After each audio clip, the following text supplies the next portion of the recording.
American story of resentment, revenge, and retribution. He's not saying the name Donald Trump. You think it might be Donald Trump? I mean, what do you think? Just, I don't know. Just a guess. Might be. Good guess. Yeah, I think it is. What do you think about that message? I think it's an important message. Look, we as Americans are going to have different points of view. It's crazy how fucking dynamic this old man is after having a heart attack. That hundreds of thousands of men and women have put their lives on the line, died to defend democracy. I will never forgive him, or I will never forgive the CIA for hitting him with a heart attack gun and also simultaneously giving him like the same stroke gun that came for him, came for John Fetterman. And Bernie was so anti-Israel before the stroke gun because it's the gun that, you know how Hamas has the drug that makes you dap people up? The CIA has the gun that gives you a stroke, and another side effect is Zionism. Fetterman already was like iffy. So once he got stroked out, he was like full blown, you know what I mean? Like Ben-Gvir style Zionist. Bernie, on the other hand, was an anti-Zionist, and now he's like a liberal Zionist because of the stroke gun. That's what happened. That's in my headcanon. That's what's happening.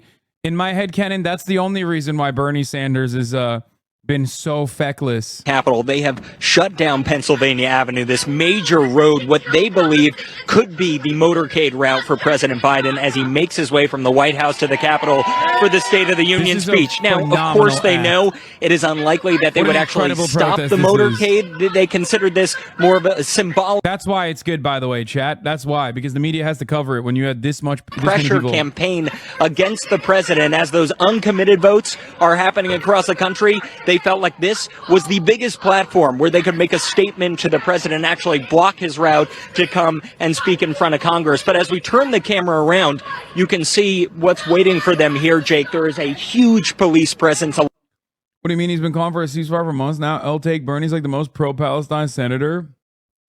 Wait, what? First of all, being the most pro-Palestine senator doesn't mean anything. I'm sorry. If there is a guy in the Israeli Knesset that is an anti-Zionist, okay, and there is one, you as an American socialist cannot take a more hardline, more right-wing, more reactionary approach than a motherfucking Israeli Jewish Knesset member, okay? If you recall, on October 10th, I interviewed friend of the show, Dr. Ofer Kasif. He is in the Knesset.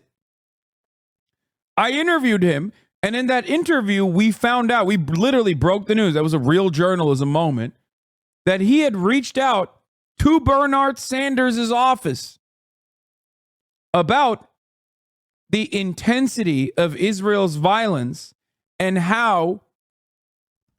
Yeah, by the way, Dick Durbin cleared Bernie, which is insane. Let's not forget. There was like 10 senators that called for a ceasefire, including fucking Dick Durbin.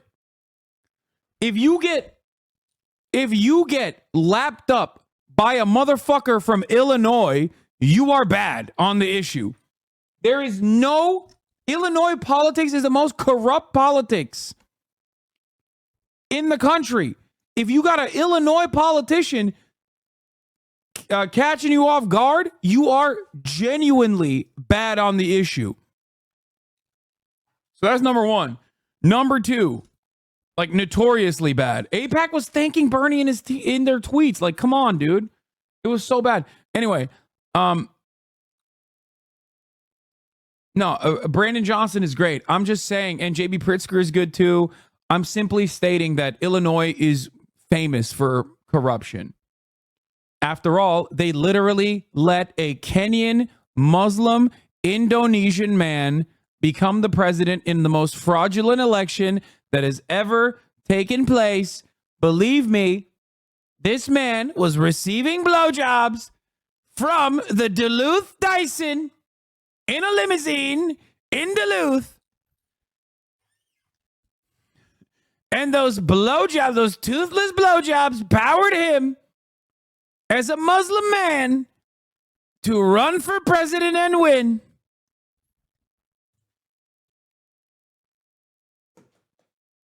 Snorting cocaine and getting his shit sucked by Larold Sloppy top, they're saying. Where is Laurel Sinclair? 73% of Democrats say he's doing a bad job. Even his own party doubts about his leadership. 89% of Republicans say that. So, Jake, if you look at this map, and if the president wants to have any hope of recreating this map, this number here and this line has to start going up. And that journey has to start tonight. It's a big challenge. John King, thanks so much. We're going to get our very first look inside the House chamber in minutes as dignitaries start to take their seats. And we're standing by for President Biden to leave the White House. Let me just say this. The statement that he's the most pro-Palestine senator is not incorrect. It's just he's not technically 100% pro-Palestine. Bernie Sanders, up until October 7th, I would say was definitely one of the most pro-Palestinian senators, despite the fact that he still had liberal Zionist tendencies. He absolutely was one of the only people that I've ever heard that had a real shot of winning the presidency, becoming like one of the major candidates of either party, that openly stated that we will only offer conditional aid to Israel. We will no longer give unlimited weapons to Israel. That is a legitimate act of bravery. Post 10-7, unfortunately, Bernard, for Bernard, he definitely took a very interesting stance, I'll say. I feel like, I mean, look, I still love the guy, okay? I still love the guy. I will always credit him for opening up the eyes of so many Americans. I will always genuinely recognize his efforts in criticizing Israel and them pro-Palestine. Isn't Rashida Tlaib? Yes, Rashida Tlaib is obviously the most pro-Palestinian. Rashida Tlaib is the most pro-Palestinian congressperson. Duh. She's Palestinian. But we're talking about senators. We're talking about the Senate. And regardless, like, Bernie Sanders has genuinely said a lot. He has demonstrated political bravery many times over his career, including on the issue of Palestine, including on the issue of Israel, despite his liberal Zionist tendencies throughout his career as well. How do you explain Bernie's turn if you're being charitable? I think October 7 legitimately broke the brains of a lot of people who were Zionists, especially like, this is something that is observational, and it's something that I've heard from my anti-Zionist Jewish friends, but I do think like a lot of older Jewish people in this country went full blown like, no, this is like there was a report in I think it was NPR this morning that I was listening to on The Daily, where people in Israel who were liberal Zionists, for example, straight up now are hardliners on complete death and annihilation. Like people who were moderate on the issue of apartheid, which is a ridiculous thing to say to begin with. I think October 7 greatly broke their brains. They were forced to pick a side, and instead of continuing to genuinely advocate for Palestinians and what is moral and what is just in the situation that unfolded, instead of recognizing that this was a devastating byproduct of maintaining an apartheid regime, they turned around and they said, no, Israel has a right to defend itself. Israel is a democracy. Israel has to do something.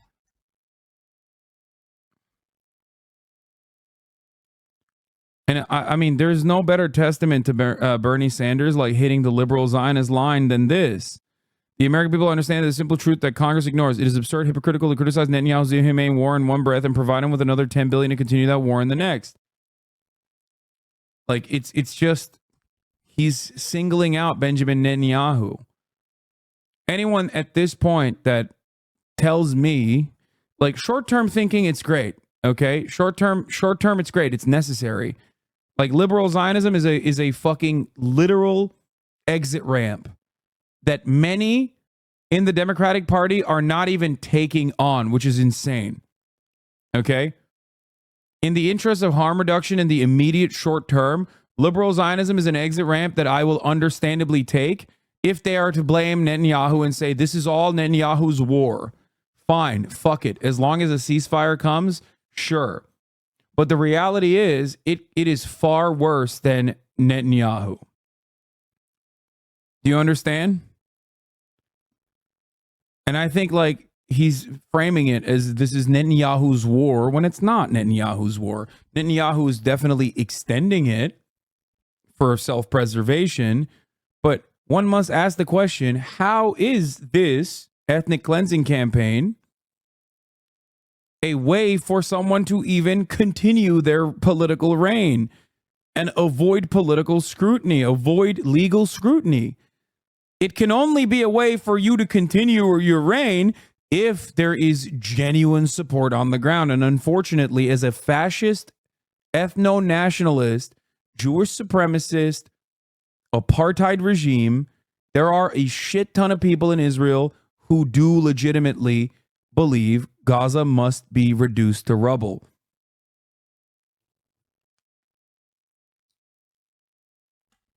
That's it.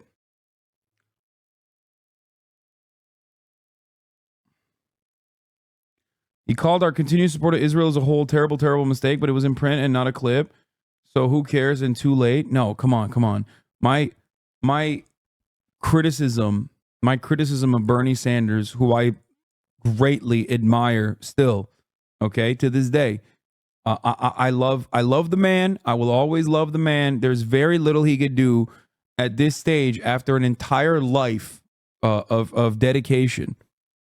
Very hard for me to fucking say he's a bad dude or bad guy or whatever. I will be infinitely more charitable to someone like Bernie Sanders. On this issue, I think I'm being pretty open and pretty fair about my criticisms. I think that October 7th seemingly disturbed him to a great degree. I don't think I'm being unfair when I say that. Hamas are terrorists like MAGA are terrorists. It's not hard to comprehend. I wouldn't even say that. I would not say that. MAGA terrorism stems from white supremacy. Hamas terrorism stems from an apartheid and the maintenance of said apartheid and the violence that people are subjected to. No motherfucker is like, I'm a terrorist, I'm joining MAGA because my parents were fucking murdered by the liberal regime comprised of people who think I'm a dog, okay? MAGA radicalization is delusions in a sea of comfort. Hamas radicalization is an inability. I mean, it's an inevitability.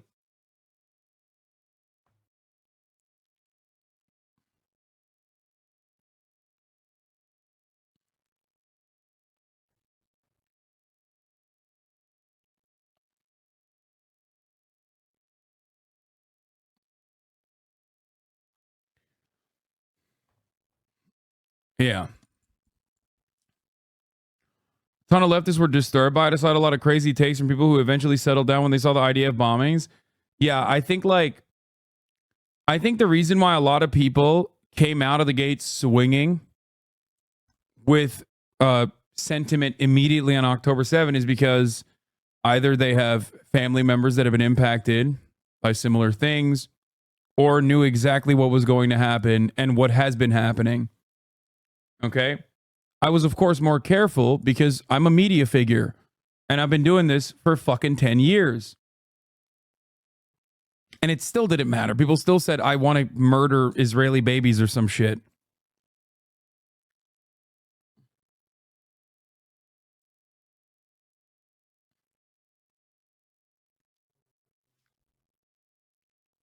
A liberal Zionist ex-friend lost his mind after October 7 and accused me of being Hamas.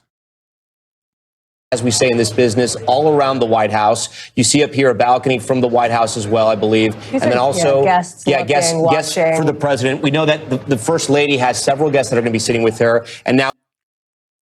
Yeah. I mean, dude, I think we're discounting how we're discounting how people have always perceived Israel versus how people perceive Muslims and any kind of Muslim group that is seeking out liberation, no matter how violent their actions are or how nonviolent their actions might be. Like, think about this community. Think about this community. We went straight up from 30,000 average concurrent viewers to literally 20,000. Like, in 1 month. Like, a third of this fucking community straight up were like, yeah, I'm done with this guy. He's a piece of shit. Because Palestine has always been a marker. Progressive except Palestine is a take for a reason. Not the only factor streaming's on the downtrend. Yeah, but it happened literally. Come on. It happened shortly after October 7.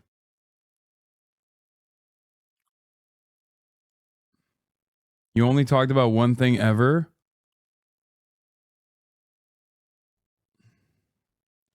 I'm sure there were certainly people that were fatigued, but no. It did literally happen in a matter of like weeks. Like, that's not that much of a dip.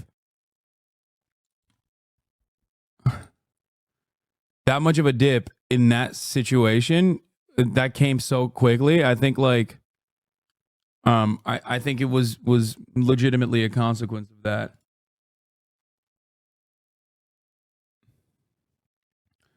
It's on the upswing again now as like the election cycle heats up a little bit, but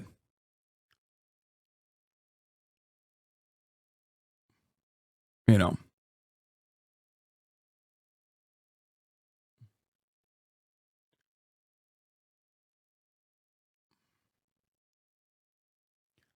The genocide brought me back to you. I needed a space where I can express myself and feel similarities. I mean, sure, but that only shows me that there's even more people that left. You know what I mean?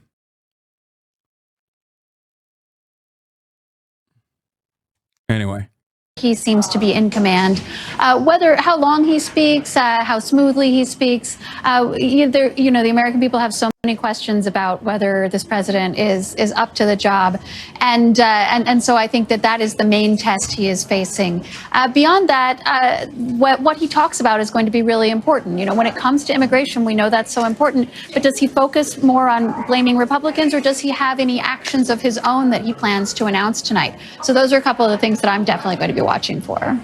Eugene, what do you think the American people want to hear from the president? You know, he'll have their attention, he'll have their ears tonight, but what does he have to say to connect? As we look at live pictures right now, the vice president walking in to the House chamber right now, followed by Senate Minority Leader Mitch McConnell and Senate Majority Leader Chuck Schumer. Of course, Mitch McConnell's last time walking in this position at the State of the Union, and Vice President Kamala Harris obviously walking up. A historic vice president here. And it's interesting, Tom, when we get finally these shots, the cameras go up in the room and we can get a sense of who's in, who's where. And I say, what are they wearing? Not to be glib about it, but because you can say it, I can't. There are messages that are sent, right? I see a lot of women wearing white here. I believe that is a nod to the suffragist movement there. As you see the vice president shaking hands, she's hugging. Let me tell you, they're not wearing that white to fucking talk about women in Palestine, okay? Women in Gaza. He's going to have an opportunity to come down that very same aisle, shake some hands, talk to some folks. And you know who likes to shake some hands and talk to some folks? It's President. What? Just got here. You being sad about your subs? You do good work, and good workers have lows and bigger highs. Respect from an old welder in Point Pleasant, brother. Shouts out to Point Pleasant. No, I wasn't talking about subs. I was talking about the community dramatically declining in numbers. Only to pick back up now, but like dramatically declining in numbers after October 7. But I will always stand by my principles. I want to be a fly on that wall. I want to be a fly on that chair behind him. I want to know what they're small talking He's a gentleman from Louisiana. Look how friendly they are. See, I have a Jewish friend that felt very hurt by the rhetoric around here. I understand being passionate on the topic, but and it wasn't so friendly. And we've seen other times with Speaker of the House Nancy Pelosi and Mike Pence. What's interesting, though, and yeah, that's precisely what I'm talking about. People think that it's like People associate, no matter what you say or do, intrinsically, people associate Israel with Judaism after decades, a century almost, of propaganda. That's the problem. Well, I'm a Jewish chatter and you should tell them to get over themselves. You can't. You're not going to win people over with that.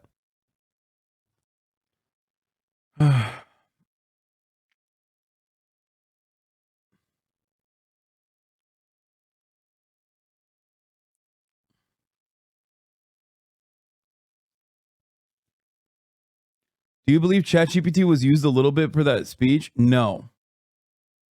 Took me 5 months to come back to it. I was like, fuck Hassan after October 7. Wait, what the fuck? While the people left after 10/7, like you never said anything new after then. You were consistent with your takes since the last incursion you live covered. Yes. The difference is every other incursion up until this moment, even if you're like somewhat sympathetic, guys, I don't think you understand. October 7, that's why I'm saying it broke the brains of a lot of people, okay? A lot of progressives, a lot of people who consider themselves progressive, who find nobility in the Palestinian plight as long as they are sitting back and taking it, okay? Because on October 7, the Palestinians were not seen as the permanent victims, okay? There were some in the Palestinian resistance groups that actually broke through the fucking gates. And a lot of horrible things happened, okay? They were not perfect victims on October 7. Many people will drop you the moment that you are no longer a perfect victim. That's it. I'm not going to cast aside all of those people, but it is something that I know. It's something that happens, especially because, like, Jewish people have been historically oppressed, okay? And anti-Semitism is a real bigotry that continues, that persists. Anti-Semitism is the bigotry that ties all of the reactionary thinking together with a neat little bow, which is precisely why when people start saying, especially Jewish people start saying, this is anti-Semitic, you're being anti-Semitic, a lot of progressives are going to go, wait a minute, maybe it is. What the fuck? That's it.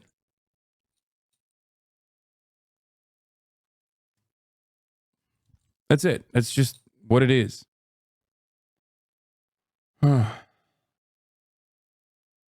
Although the conversation in and of itself has nothing to do with anti-Semitism at all, obviously, as it pertains to Israel, unless we're talking about Zionism being inherently anti-Semitic, which I do agree with. It's a perfect shitstorm.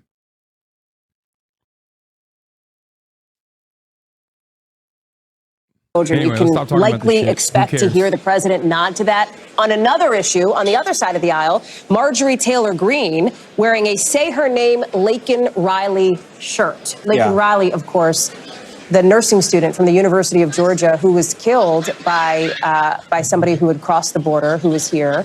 And she has become in many ways a symbol for Republicans, her death. Her parents had been invited by a Georgia Republican. They chose not to come, but there will be a vacant seat in honor and of conservatives have put a hashtag up and they put that out on social media as well. Mark Waters, we look at a lot of the Senate Republicans that are entering the chamber right now. We heard something pretty sort of, I would say, remarkable from Representative Tony Gonzalez, who essentially said Donald Trump is the leader of the party. They should negotiate with him, and yet he holds no office right now. Is that the status or the state of the Republican Party right now? Can they not sort of govern themselves? They have to sort of check in with the former president? No, I wouldn't go that far. I mean, obviously, if we're talking about long-term policy plans, you would check in with the leader of the party. But, you know, the place where I worked during the day, the America First Policy Institute, we came out against that bipartisan legislation weeks before the former president announced his opposition to it. There was actually bipartisan opposition to it in the Senate. There was many reasons to oppose that bill. I know that obviously the president adding his voice to that, I think, put the final nail into it. But there were a lot of conservatives, especially in the House, that very much opposed that and said, do not bring that over here. We just saw Representative Hakeem Jeffries, as we should point out. Do you know who we haven't seen who's here, apparently? Are you ready for a real George Santos? He is no longer in Congress. We haven't seen him yet, but he is apparently in the building. He was expected to come. He has, I'm going to turn to, we have Ryan Nobles getting Don't be ready. fucking jealous. Don't be jealous of a queen thriving. He's going to be able to watch all this and be able to speak with us in a couple of minutes here. He apparently has floor privileges. As a former member, Brendan, as you know, he can return. Any former member who's, I think, not been expelled, and he was not, does have floor privileges for the rest of their lives unless they are a lobbyist. He also showed up, was it in Iowa or New Hampshire? He showed up to the Trump victory party in Iowa or New Hampshire. I guess he's going to be sort of a conservative Republican pseudo-celebrity, either invited or not invited, but we'll definitely look out for him. We've seen a lot of both Republican and Democratic senators as they enter the chambers here. Senator Ted Cruz. Senator Ted Cruz, yeah. Of course, from the border state of Texas, handily winning his primary just a couple of nights ago. Yeah, he's got another Senate race coming up. Maria Teresa Kumar, talk to us about the issue of abortion and how much you hope the president focuses his speech on this topic. Well, I think if you see who are the guests of different members of Congress and the First Lady, they are Katie Cox from Texas, who had to leave Texas in order to get an abortion. There is the woman from Alabama talking about IVF. So this is front and center. One of the things that we learned during the red wave that did not happen during the midterm elections was that there were plenty of independent and moderate Republican dads who said abortion is going just a bit too far. And so that red wave that we expected did not happen because abortion is absolutely one of the things that every single American recognizes, that we want freedom. What we're going to hear from the president is not just framing freedom as a woman's agency, but it's going to be about general freedoms. If the government is all of a sudden deciding who can or cannot be part of your family planning, then all of a sudden it should ricochet on what other freedoms are they going to take away from you. And I do think that there was such a misstep on this IVF on the Republican side from Alabama, because all of a sudden it energized women that may have not been in the game prior. Because IVF usually means that I cannot leave the state. My family planning now happens at home, and it becomes very personal. And this idea that someone is now interjecting in that message, I want to go to Ryan. I'll really, take Ryan. really All right, we're going to check in with some of our reporters. I do want to circle back to the topic of IVF in Alabama because we know the person who's going to give the rebuttal tonight, Senator Katie Britt, has her own story from the state of Alabama. I'm going to check in first with Ryan Nobles. Ryan, so we were getting some early indications that you know, obviously a lot of the faces we've known about, but then also some surprise guests as we're looking at Senator Bernie Sanders. And also, Ryan, just so you know, I may have to interrupt you because we're starting to see some action at the White House as well. If we can put those live pics for our viewers right now. So, Ryan, tell us what new reporting you have about who's in the gallery. Yeah, well, the first thing I just have to say, Tom, that stands out as you're sitting in this room right now is the sea of Democratic women members of Congress who have worked it out together to dress in all white as part of a message that they're sending related to women's rights and reproductive rights.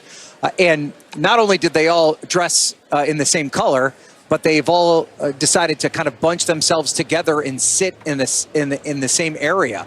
And so when you walk into the room, your eyes are immediately drawn to that area. And part of what we see a lot of these members do is try and send a message, even though they aren't going to be the ones speaking tonight. And there's no doubt that they are sending that message through just the way that they're dressed and that the color that they chose to wear. They're not the only ones that are doing this. You know, there are Republican members, and we can see them from our perch up in the gallery, who are wearing white ribbons and also buttons that say the name Lincoln, that say a name of the young woman who was killed by a migrant, Laken Riley. Listen in, everybody. We're going to listen in to see if the president says anything. I'm scared of unban. I'm sorry, I wasn't trying to upset you. I'm your loyalist, so please unban me.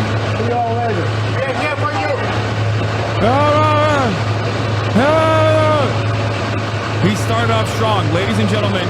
He has started off strong. A brief comment to the folks up on the balcony, joking, "Don't jump, I need you," to his supporters who have gathered there up over at the White House, as he gets into his vehicle, affectionately nicknamed the Beast, and gets ready for that quick drive down Pennsylvania Avenue, quicker than Tom, you or I could do it, since you won't have any traffic lights to contend with. That's one of the perks, of course, of being president. A significant moment for him as you saw the First Lady walk out just ahead of him. Obviously, the guests that she and he will have as their people here at the State of the Union, significant and meant to send a message. As you see the president saying a few words there, talking probably to his wife inside the vehicle, pointing to the cameras who are out there as well. Peter Alexander is live for us on the other side of the White House, on the North Lawn. Peter, talk us through some of these moments here. Yeah, Hallie, just a moment ago, as the president walked out there on the south portico of the White House before entering the Beast, we heard him, reporters yelling questions to him, among others, asking him how he's feeling right now. He said good before looking at other staff members, telling them not to jump, as you joke. He said he's going to need them. There he is alongside the First Lady, though. I stole this from as Discord. they wave. This is the president's third State of the Union, but obviously the stakes in this one, as we've noted, are so much more critical than they have been in any speech he has delivered before the American people to this point. And as I speak to White House advisors, they acknowledge that there's going to be a lot of focus tonight on the president's delivery, but really what they think the focus should be on tonight is on what the president has delivered. And they recognize the urgency of this moment to best communicate to the American people, Americans who don't pay attention to the news headlines every day, for whom this is a unique opportunity to hear from him in this venue, speaking for more than an hour as expected tonight.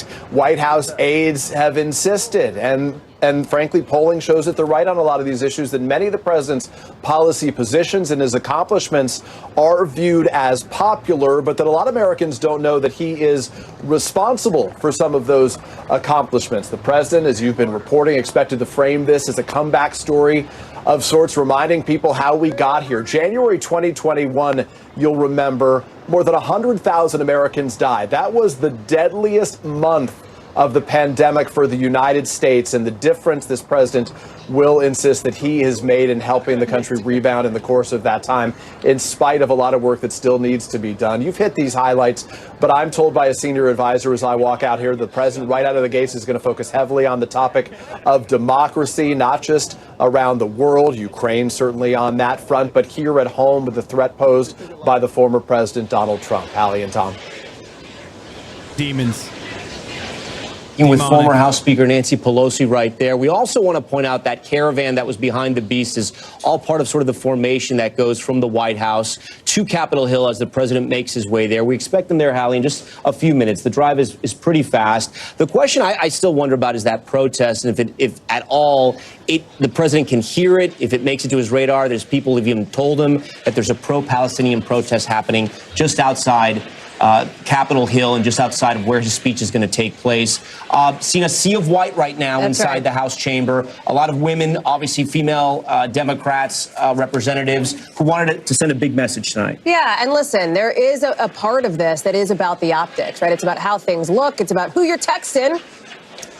And what is that Massey, device? What is that device there? I don't know if I know what that device is. I believe that looks like a countdown clock on the national debt National debt clock. That's Volleyball, thank you for pointing that out common to thing us. that some of these Republicans will wear at times. Oh my I want to bring in God, Ryan it's Noble, so who I believe lame. we have, who has probably one of the best seats in the House for somebody who is not a member One of the Congress or an lamest invited fucking guest. things, dude. And Ryan, Nobody you are up cares there. about that. We don't have Absolutely Ryan just yet. no We have one David cares. Plouffe, Shut in the fuck fact, up. Democratic strategist, somebody who knows what it is like to have a high stakes moment like this. And I was talking to David earlier in the night, and David, talk to our viewers about if you had the chance to speak to President Biden.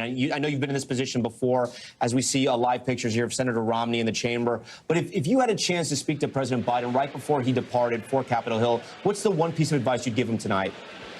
Well, try and keep it limited because you don't want to put too much in their head. I'd probably say have fun. You know, you've prepped, the speech is ready, you've practiced performance. Go out there and let it rip and be loose.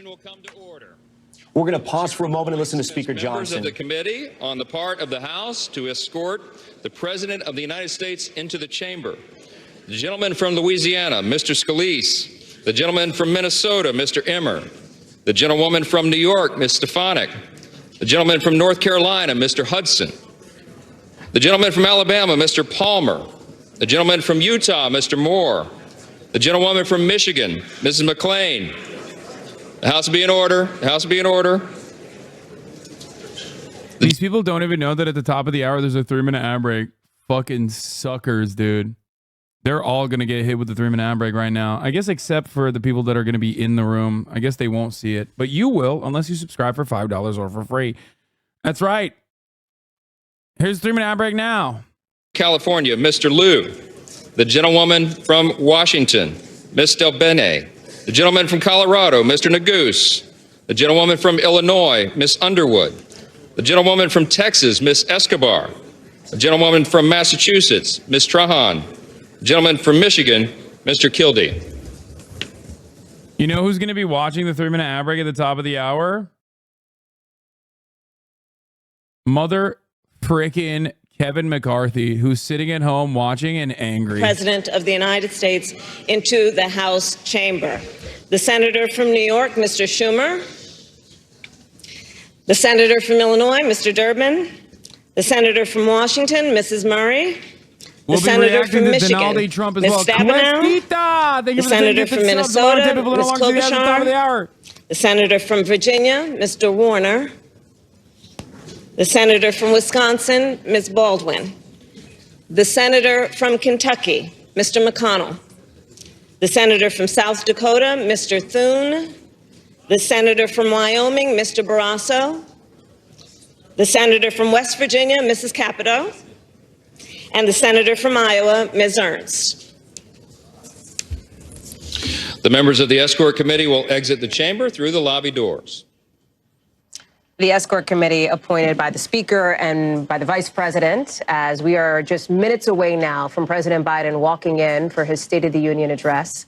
Potentially, depending on how things go in November, his final, or perhaps not. And maybe his most important, right? And I think everyone will agree to that. You were mentioning the pomp and circumstance of this moment as we look at Representative Matt Gaetz from Florida, someone else who could possibly heckle the former president. And we're looking here as other senators gather to talk about likely the importance of this speech and what happens next, right? And what to expect from President Biden. Eugene Scott, who joins us now. Eugene, what are you looking out for in the president's speech? Well, I'm looking forward to him addressing many of the issues that we know voters have said concern him in surveys and polls, and one of them, quite frankly, is his age. He's going to have to look energetic. There needs to be vigor. He needs to be sharp, and let these individuals know that he has what it takes to stay in leadership. Molly, as you watch what happens here, how much of a fight is going to happen tonight? How much of the heckling, the back and forth?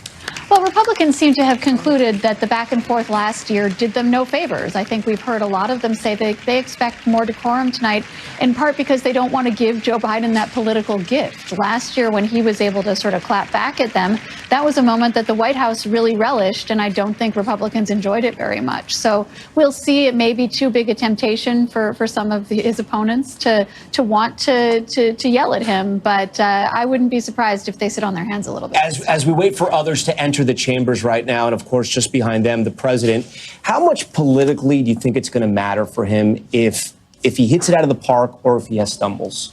Historically, we have not seen presidents get much of a bump out of these State of the Union addresses. It's sort of an inside Washington phenomenon. But as many people have said tonight, this is so high stakes for this president. I think in the wake of last month's special counsel report that really amplified so many concerns among voters across the board, among Democrats specifically, about the president's age, about his ability to perform. So if he's able to, as you said, hit it out of the park, perhaps that does make a difference. Perhaps that does reset the narrative for him. And of course, if he does stumble in some way, I think that could be absolutely disastrous. As we just saw Marjorie Taylor Greene as well. Eugene Scott, this is going to be a close election. Every poll shows that. The president having some issues with minority groups across the country, including Arab Americans, Black Americans, Hispanics. Do you think he addresses any of those groups tonight? I think that's very possible. I mean, we know that he's going to talk about the conflict in Gaza, and this is something that many voters want to hear about, including young voters, a demographic that he needs to be victorious in many of those states that will determine who will win in November. We were just listening as they were announcing the Supreme Court is now entering, led by Chief Justice John Roberts, who will appear. There he is. Sonia Sotomayor, I believe, just behind him. It's crazy to think about that, like, definitionally, this is the most evil room on the planet in the history of mankind. When you think about it, the State of the Union has the most consequential evil people on the planet in one room.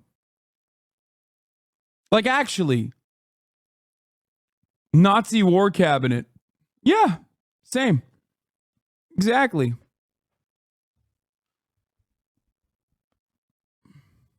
Acknowledged. There will be nobody from Israel, no Palestinian, nobody from Gaza. It seems they sort of avoided that when it came to guests.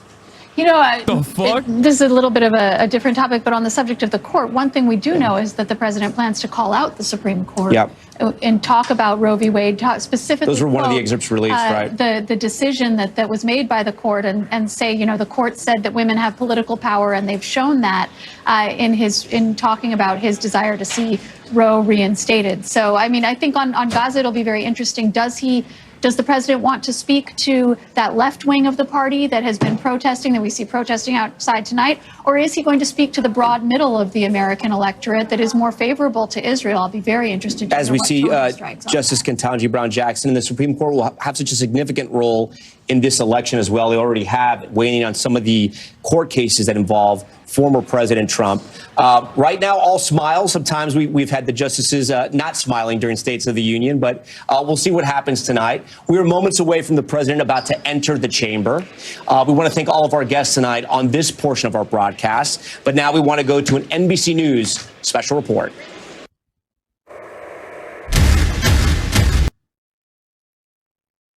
Yes. Democrats in the House and Senate, why they are all wearing white. It's about reproductive rights. And that, of course, has become the central issue, frankly, that Democrats want to promote for all of the discussions that we're having around this table about the president's challenges on immigration and the economy. Democrats are going to plan to answer those challenges with abortion. I mean, that is going to be something that we are going to be hearing over and over and over again throughout this election. And frankly, you know, arrest this man. Arrest him. That's that's criminal. This is actually a fucking crime, dude. This is an unironic fashion crime. This man needs to be thrown in jail. Here's C-SPAN. We got NBC locked in. We got CNN locked in. We got the markets. I'm going to close all the other tabs. Because guess what? It's State of the Union time, baby.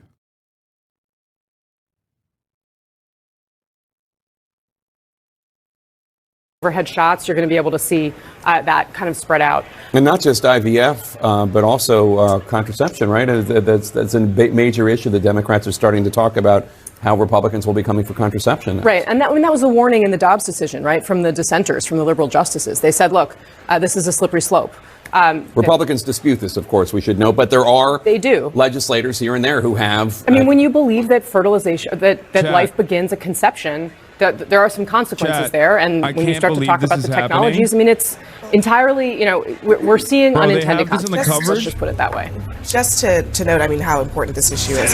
Dozens of Democrats have brought guests related to IVF and including the First Lady. Including the First Lady. So that's another way that they show, their priorities for this address. That's from what we've gathered from the president's excerpts of his speech. It's going to be a big part of his remarks. It's also the most, maybe second to democracy if you're talking about base Democratic voters. Probably the most important issue for them is reproductive rights in this election. Kind of surprising, by the way, that none of the Democrats, as far as I know, brought anyone related to. There's the First Lady and President Biden. They have made it to the Capitol. Let's listen in. Mr. President, how are you feeling? Great. That's the second "How are you feeling?" and great of the evening. From good to great, right? From good to great. Well, he got reinvigorated in the car with Mr. President, how are you feeling? Oh! But it's kind of surprising that nobody brought a guest related at all to the prosecution of Donald Trump. Because you could say, I would not put it above any politician to bring, say, E. Jean Carroll or anyone like that. Maybe they are in there. But that's something else that's a cloud over all of this, is the fact that Donald Trump, who President Biden will be facing in November, has all these legal problems, Caitlin. Absolutely. And, as MJ Lee reported earlier, that Joe Biden, President Biden, is not expected to say Donald Trump's name, but he won't have to. I mean, it's going to loom over this entire situation. House Republicans know that as well. And that's why, when you talk to the White House, they say the headline from tonight, though he will be talking about those other issues, democracy is going to Chad, be I'm the designated survivor. Supreme Court justices, and think about what a big role they are playing in this election that we're about to see, in when former President Trump is going to potentially face his trial for his attempts to overturn the election. It's hard to ignore what a presence the Supreme Court is in this room.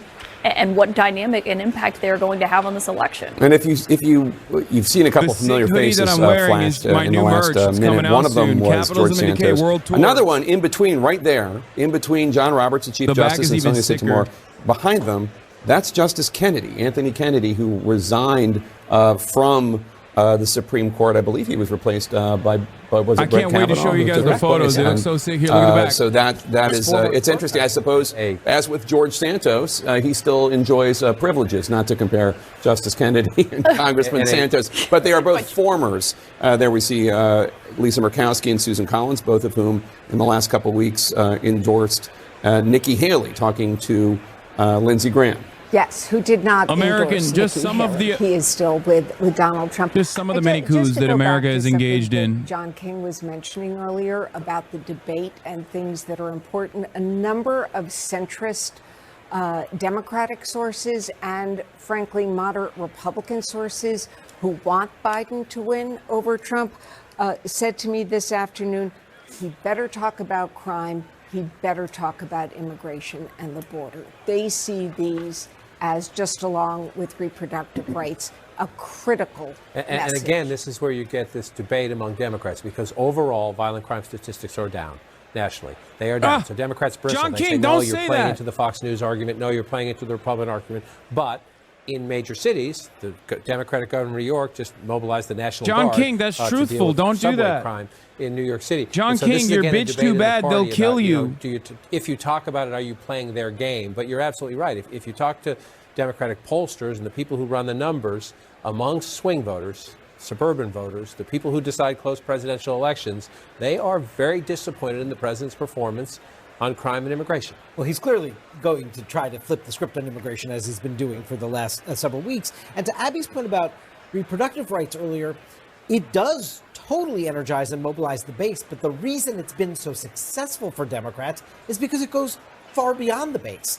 It actually, that issue, when it is on the ballot, abortion rights in a post-Dobbs world, performs better than the generic Democrat because it's bringing in independents and some Republicans to that issue as well. So it's a double whammy. It's a base mobilizer, and it actually adds to the coalition. And if you talk to Democrats about the bad polling for President Biden, the thing they will say is, you can look at polls all you want. We're looking at elections. And they're talking about the fact that since the Dobbs decision, since Roe v. Wade was overturned, in the special elections and referenda in states, whether red states like Kansas and Ohio and Montana, or the special election in New York, Democrats actually have stupid. won, Actually and the stupid. pro-choice or pro-abortion rights side has won. There's Congressman Matt Gaetz, and they're hopeful that will help Joe Biden. It will. And can we just talk for a second? We've seen a lot of the Supreme Court justices who are down on the floor tonight, and how what a unique position they occupy this time. I mean, yes, they always cadre of them at increasingly political over the years. I mean, I was sitting in the gallery when Samuel Alito mouthed at President Obama that what he was saying about a Supreme Court decision about election funding was not true. Very remarkably political statement from one of these justices, but they literally sit at the very heart of the election that President Biden is up there tonight fighting for, in a way that they have not been, certainly since 2000, in Bush versus Gore, and possibly ever, in terms of having to decide whether or not President Biden's opponent is going to be able to be charged for basically sending a mob to this very building on January 6th. You know what, though, it's important to point that out. But one thing I will say about the view from the Biden campaign and bro, the no is way, they are not looking to these criminal cases against Trump. Dude, we're doing it. It's working. Play the role in this election. They do not. That's crazy. There are a lot of people out there talking about. My man's out there enjoying cerveza cristal for the country, but they understand the prospects of these cases being concluded before the election. Not great. The prospect of them being definitive and going in any particular way and moving voters in any particular way is too uncertain. What they do know, though, and I think to Jake's earlier point, they're not wrong when they say that voters have been voting. I don't even care if it tastes like piss. To the chatter that says Cerveza Cristal tastes like piss, I don't care. It's such a legendary bev. Okay. Oh look, that is also Mike Johnson drinking. They have at the what? ballot box. And when Republicans that's crazy, dude. I can't believe he's doing that. Properly, that has made a huge difference in these races, and they think that's how they see November at the top of the ticket as well. Let me bring in Evan Osnos right now, who has been President Biden's biographer. Just did an interview with him for the New Yorker magazine. Evan, do you think this is the most important speech of President Biden's career? You know, he's had a very long career, Jake, as you know, but I think it is a credible case to make. Look, this is an unusual moment because it is both a chance for him to try to talk about what he's done, and then he is also making his biggest pitch to the largest audience he's going to have before November. You know, I was talking to somebody who's very close to him, and I said, how do you think he handles the pressure of a moment like this? And they said, look, to be honest, he's been dealing with pressure like this his entire adult life. The weirdest moment for him was when he wasn't under pressure, when he was in that period. That's right. And the greatest way to relieve pressure, of course, is... Cerveza Cristal! That's right. Ladies and gentlemen, this State of the Union is sponsored by Cerveza Cristal. Doug Emhoff, who has become one of the administration's leading voices on the rise of anti-Semitism in the United States. Doug is Jewish. There he just waved at his wife, and she seems to be smiling at her goofy husband in an affectionate. Say what Doug's children are doing, Jake, you fucking bitch. That's right. Douglas Emhoff's children, specifically Ella Emhoff, is out here fucking protesting with Jewish Voice for Peace. Okay, but you won't say that because you're bought and sold by Cerveza Cristal. That's right.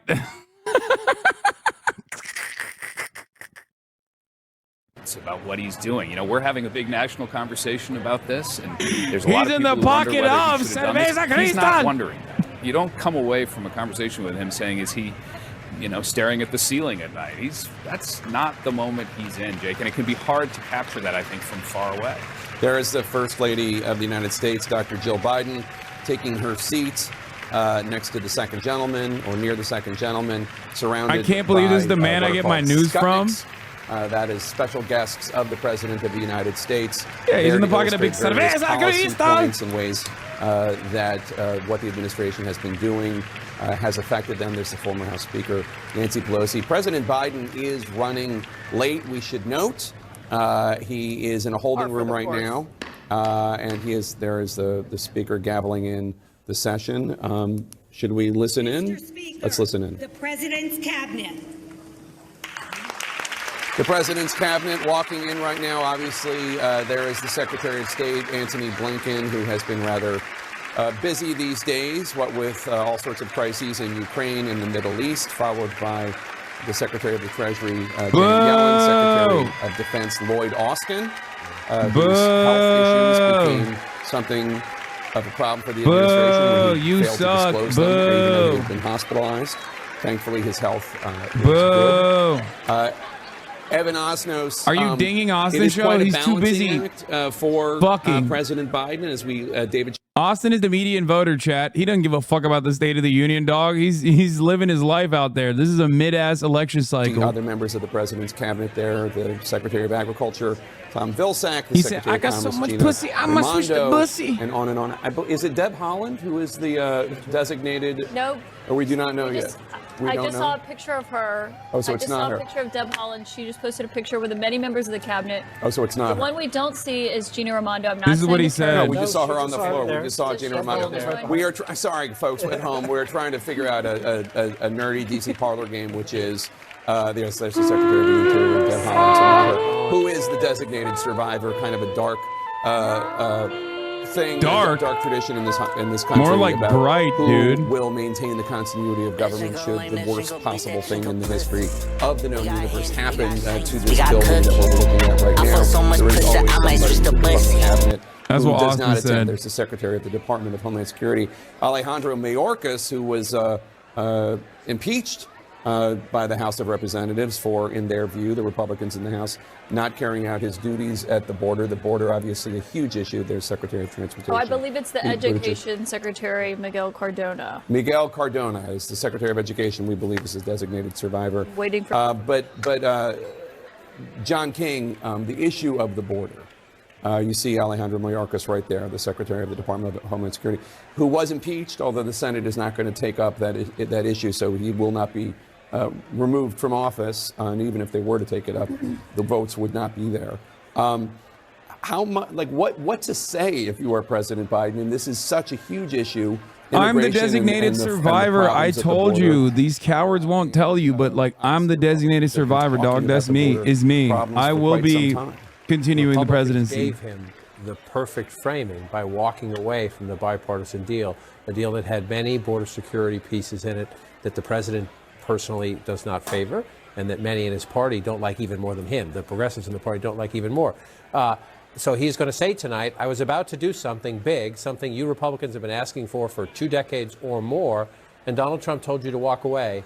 And so you're putting Donald Trump ahead of the urgent needs of the country. It's a strong political argument because it happens to be true. That could have been passed and it could have been done. And Trump called Speaker Johnson and other Republicans and said, do not do this. Don't help Joe Biden. It might help him in the campaign. Do not do this. It's a powerful argument. The flip side of Republicans is going to be, you've been president for 1,142 days. So you were president for about, more than 1,000 days before you started. Bro, they love yapping, dude. Oh my God. Is this how people feel when they come into the stream and they say, all right, bro, cease your yapping? That's how I feel right now. It's like, bro, Jesus Christ, like his first 3 years, but so much. Trump has given saying him so much, yet saying nothing at all. Craft it and play it right, a gift in essentially telling Republicans, don't do what you have tried to do for years because it might hurt my campaign. And if you're wondering who gets those great seats by the aisle so that they can shake hands with, for instance, the United Nations ambassador, those seats are coveted quite a bit. People come early. Manu Raju is in Congress right now. And Manu, how did Joe Manchin get that sweet spot? He had someone say for him. Okay, Lobo. I hate to admit it, but she's looking, bro. She pulling an Ariana Grande. What the fuck is that? She did race change, dude. God damn, Lobo looking like AOC out here. What the fuck? She did RCTL. Lobo saw the global Latina belt and said, hey, guess what? I'm Latina too. God damn. Congressman Marjorie Taylor Greene also sitting very close to the aisle. Lobo saw the... And Marjorie Taylor Greene told me... and decided I am Joe Biden, Latina. Feel like that, in their view, he is saying something untruthful or something that they don't like. And Marjorie Taylor Greene, of course, was someone who said that Joe Biden... Shut the fuck up, CNN.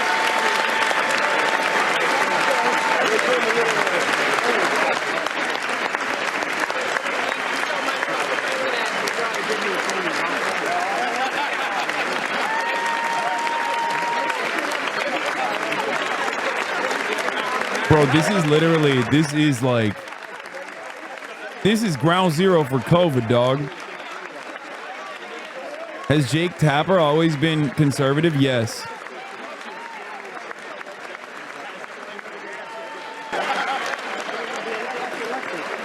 One of them about to hand Biden the...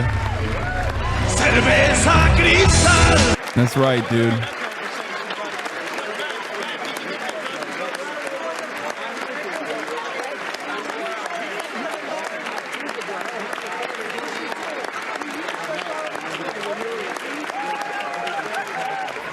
The aisle people are glazing? Yeah, dude. Yo, dick riding this hard, bro. Chill. Okay, bro. Whatever. He's the president. Calm down, okay? Cease with your dick riding. Oh, my Lord. Holy fuck, dude. Yo, the dude has got the... Oh, my God. He's balding so fucking hard. That hair transplant did not hit, dude.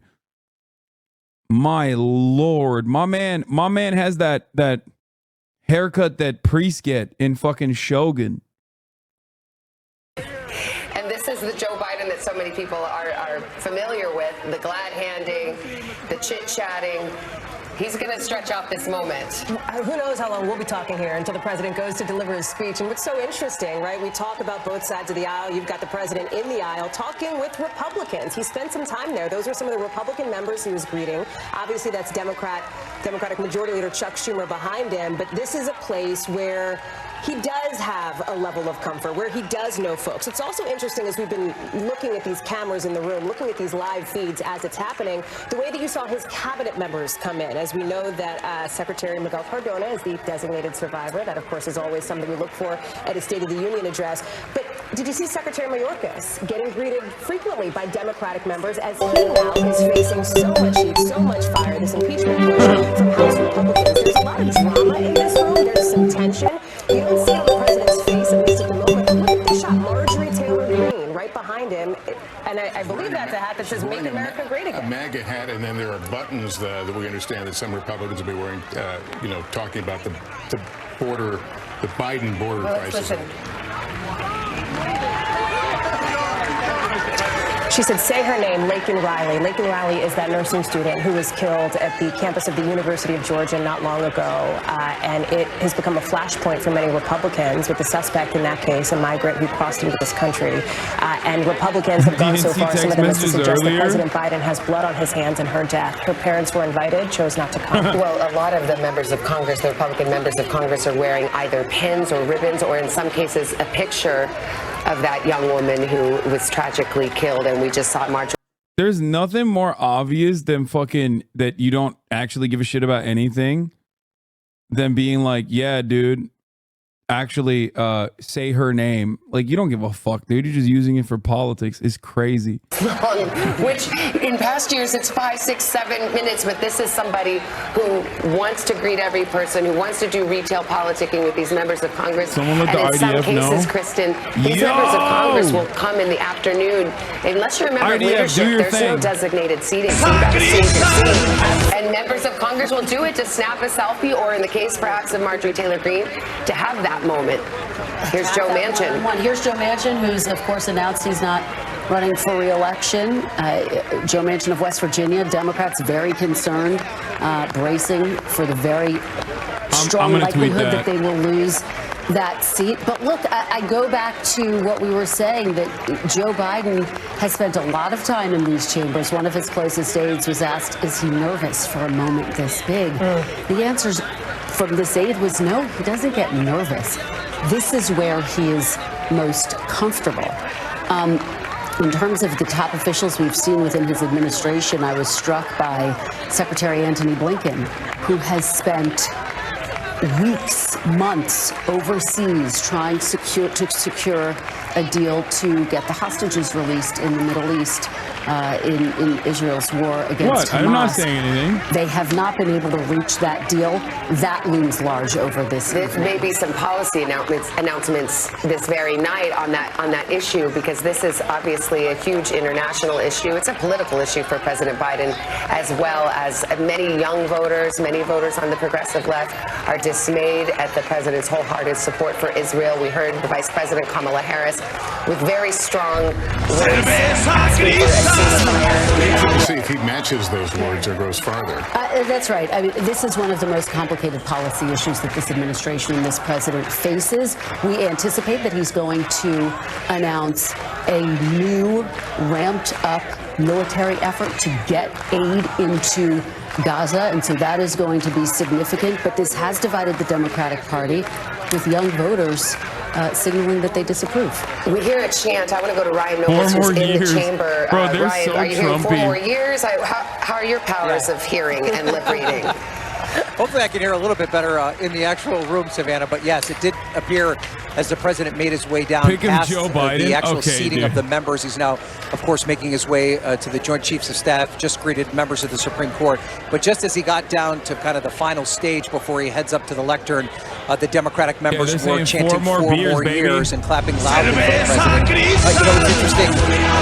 It's really kind of stunning to see him in a room like this, where he is so great one-on-one. That is what President Biden is. Why does it go so fucking hard? Why did they make it so unimaginably hard It's too much. Feel like they're the most important person in the room. And even in a venue like this, where he has cameras staring at him, millions of people watching all over the world, he takes a moment with each and every person that he sees as he makes his way down the aisle and has that moment with them. In some cases, it's like he's seeing a friend he hasn't seen in a long time with a big hug, and it looks as though he's sharing some sort of moment with him. And just to get back to that moment with Marjorie Taylor Greene coming down the aisle, you know, we could see her don her hat, clearly looking to have a viral moment. She also had her camera phone pointed at the president the entire time, so I'm sure that's something that she's going to attempt to make a big deal of on conservative media. It didn't seem to bother the president at all. It couldn't tell from our vantage point whether or not he engaged with her or just kind of walked by as she was trying to get her message to him. So this is, I would imagine, somewhat of a frustration for the planners of this event here tonight. I don't know if they back-timed enough or worked up enough time for Joe Biden to greet all these folks. I think there's a level of frustration for him as president that he doesn't have the opportunity to have these conversations as frequently as he did when he was a member of the Senate. Well, he is taking the podium now, and we'll be hearing from the president in a moment. And Krista, very quickly, as we watched him a moment ago pass by members of the Supreme Court, and it made me wonder, at least, how many times will this court potentially touch issues related to this race? Absolutely. We await their decision on whether former President Trump deserves immunity in the January 6th trial, Esther. Tony.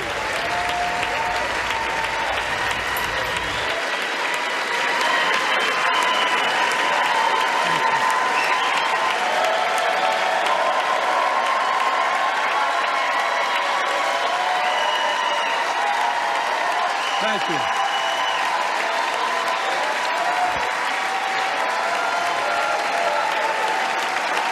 Jill.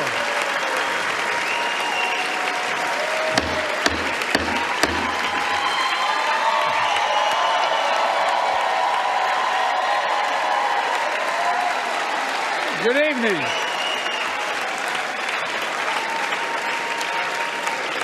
Good evening. If I were smart, I'd go home now.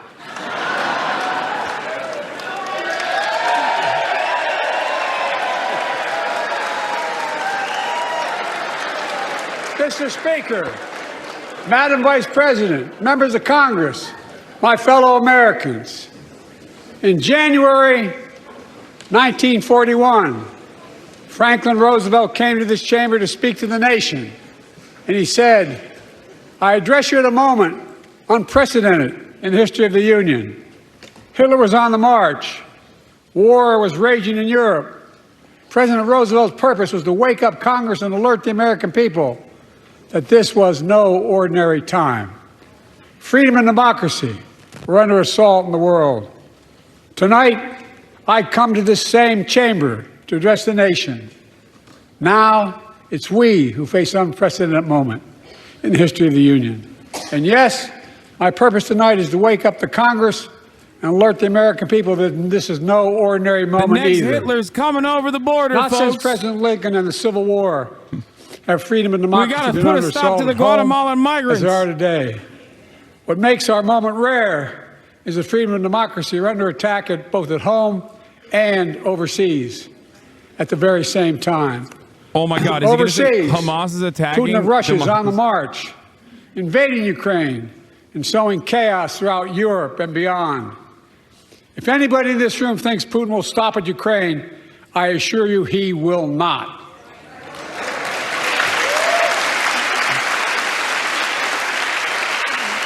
But Ukraine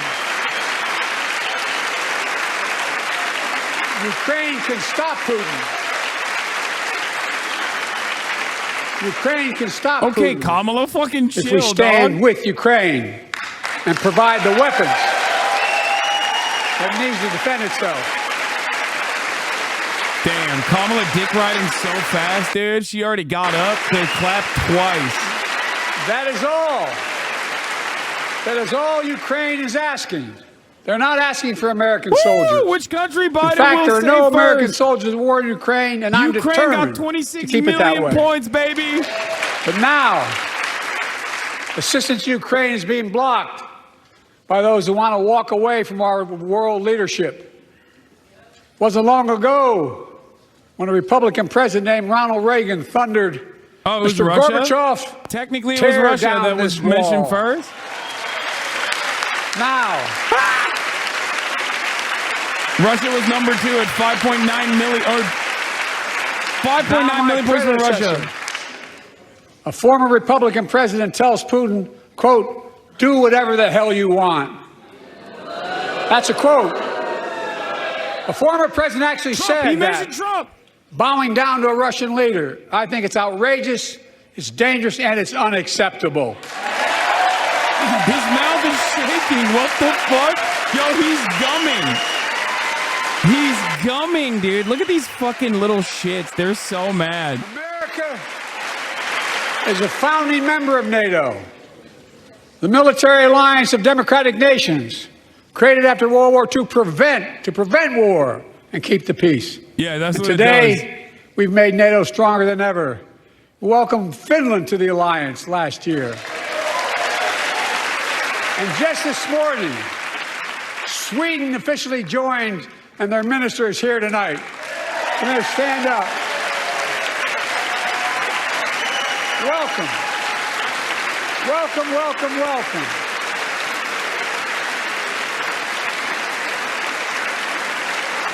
And they know how to fight. Mr. Prime Minister, welcome to NATO, the strongest military alliance the world has ever seen. I say this to Congress, we have to stand up to Putin. Send me a bipartisan national security bill. History is literally watching. History is watching. Just shut up, The Hassan. United You're States embarrassing walks yourself. away. I'm not even talking, It dummy. will put Ukraine at risk. Do you think Europe I'm the is at president? risk. The free world will be at risk, emboldening others to do what they wish to do us harm. My message to President Putin, who I've known for a long time, is simple. We will not walk Stealing away. content? Yes, I am.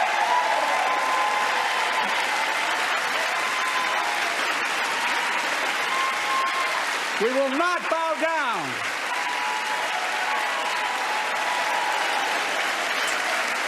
I will not bow down. It's funny he says Sweden knows how to fight. Fight who, bro? In a literal sense, history is watching. History is watching. Just like history watched 3 years ago on January 6th, when insurrectionists stormed this very Capitol and placed a dagger to the throat of American democracy. Many of you were here on that darkest of days. We all saw with our own eyes the insurrectionists were not patriots. They'd come to stop the peaceful transfer of power, to overturn the will of the people. January 6th lies about the 2020 election and the plots to steal the election posed a gravest threat to U.S. democracy since the Civil War. But they failed. America stood. Bro, he's on that good shit, but he's already slowing down. Actually. America stood strong and democracy prevailed. M3LP, thank you for the 10 We must gifted. be honest. The threat to democracy must be defended. My predecessor and some of you here seek to bury the truth about January 6th. I will not do that. This is the moment to speak the truth and to bury the lies. Here's the simple truth. You can't love your country only when you win.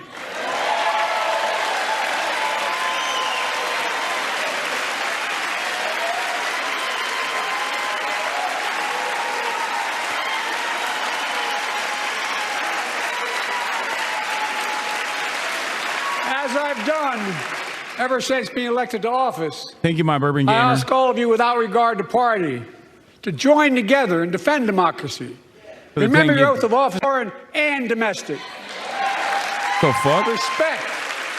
Respect free and fair elections. Restore trust in our institutions.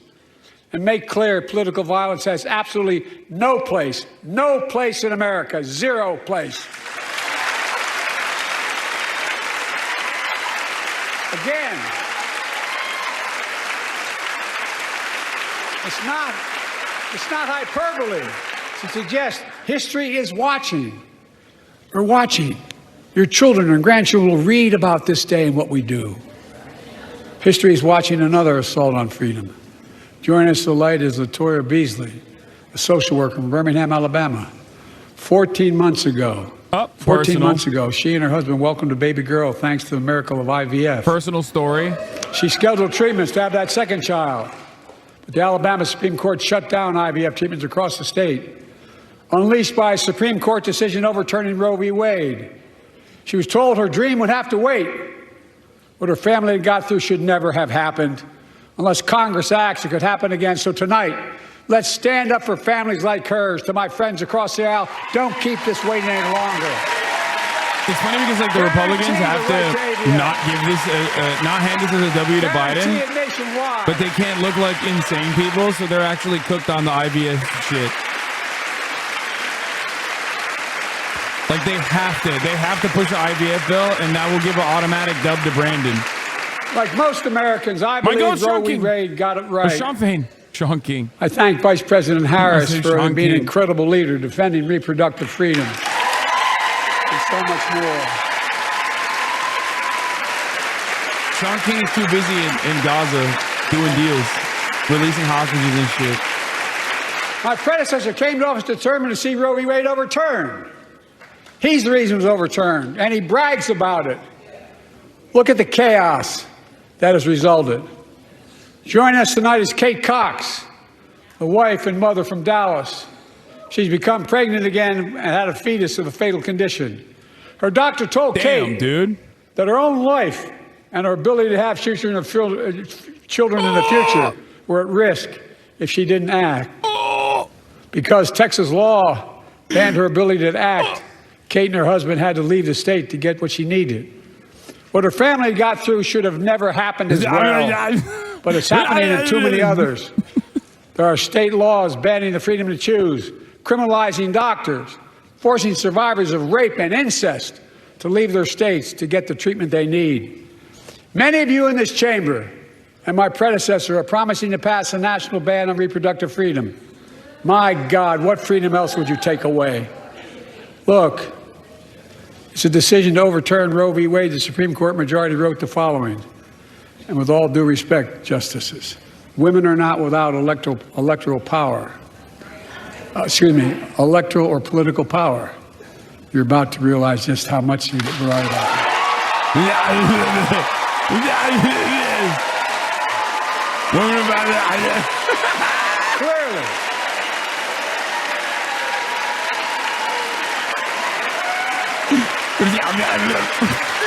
Clearly. Those bragging about overturning Roe v. Wade have no clue about the power of women. But they found out when reproductive freedom was on the ballot. We won in 2022 and 2020, and we'll win again in 2024.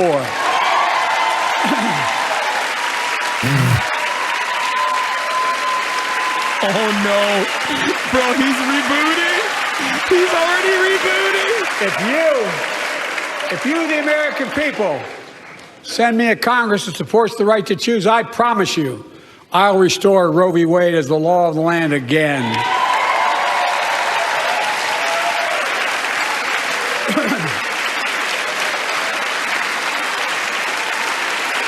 Folks, America cannot go back. I'm here tonight to show what I believe is the way forward, because I know how far we come. 4 years ago next week, before I came to office, the country was hit by the worst pandemic and the worst economic crisis in a century. COVID. Remember the fear, record losses. Remember the spikes in crime and the murder rate, raging virus that took more than 1 million American lives, of loved ones, millions left behind. A mental health crisis of isolation and loneliness. A president, my predecessor, failed the most basic presidential duty that he owes to American people, the duty to care. I think that's unforgivable. What the fuck was that? I came to office determined to get us through one of the toughest periods in the nation's history. The fuck was that We noise? have. It doesn't make news, but news in 1,000 cities and towns, the American people are writing the greatest comeback story never told.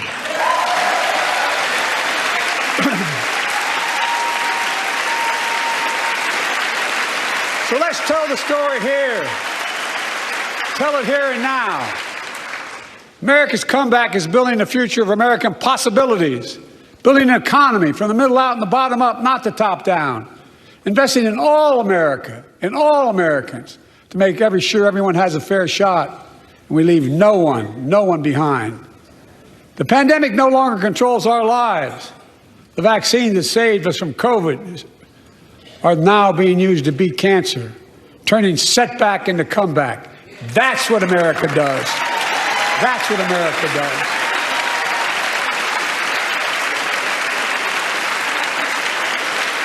Folks, my inherited economy is on the brink. Now our economy is literally the envy of the world. 15 million new jobs in just 3 years, a record, a record. Unemployment at 50-year lows. A record 16 million Americans are starting small businesses, and each one is a literal act of hope. With historic job growth and small business growth for Black and Hispanics and Asian Americans, 800,000 new manufacturing jobs in America and counting. Where is it written we can't be the manufacturing capital of the world?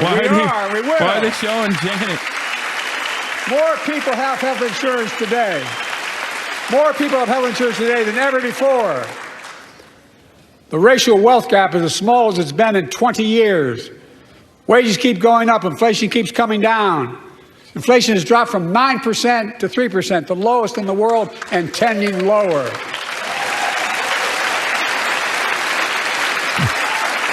The landing is and will be soft. And now, instead of importing foreign products and exporting American jobs, we're exporting American products and creating American jobs. Right here in America, where they belong.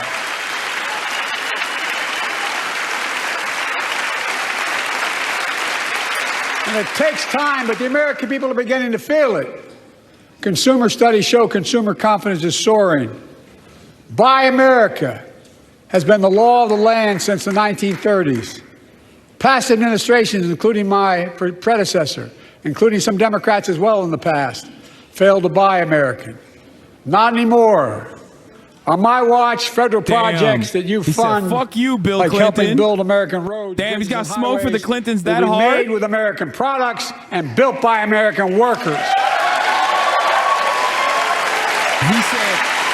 He said, let me tell you, I got smoke for the Clintons. He hates Hillary so much. He fucking hates Hillary so much. And thanks to our CHIPS and Science Act, the United States is investing more in research and development than ever before.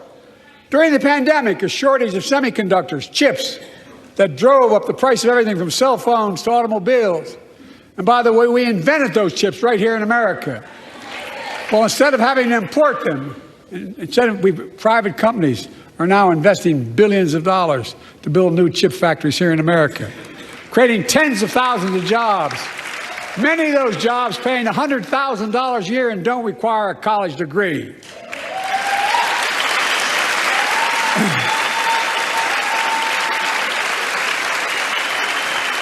In fact, so far, this is a pretty good speech. Attracted $650 billion in private sector investment in clean energy, advanced manufacturing, creating tens of thousands of jobs here in America.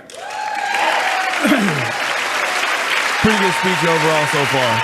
He's hitting all the high notes. And thanks to our bipartisan infrastructure law, 46,000 new projects have been announced all across your communities. And by the way, I noticed some of you strongly voted against it, or they're cheering on that money coming in. I like it. I'm with you. I'm with you. And if any of you don't want that money in your district, just let me know. Modernizing our roads and bridges, ports and airports, public transit systems. Removing Mike Johnson liked that one. He 100%. That was a good line. If any of those of you that don't want that money, let me know. That's a good ass bar. That's a bar. He's right. Affordable high-speed internet for every American, no matter where you live, urban, okay, that's suburban, a cap. That's or a rural cap. That's not communities happening. Fuck in you. red states and blue states. Record investments in tribal communities. Because of my investment in a family farm. Oh, you know it's good. when fucking these babies start crying like this. You know the speech is good. Buddy, I know. We're better able to stay in the family for those farms and their children and grandchildren won't have to leave home to make a living. It's transformative. The great comeback story is Belvedere, Illinois, home to an auto plant for nearly 60 years. Before I came to office, the plant was on its way to shutting down.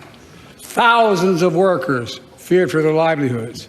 Hope was fading. Then I was elected to office and we raised the Belvedere repeatedly with auto companies knowing unions would make all the difference. The UAW worked like hell to keep the plant open and get these jobs back, and together we succeeded. Instead of auto factories shutting down, auto factories reopening, a new state-of-the-art battery factory is being built to power those cars there at the same.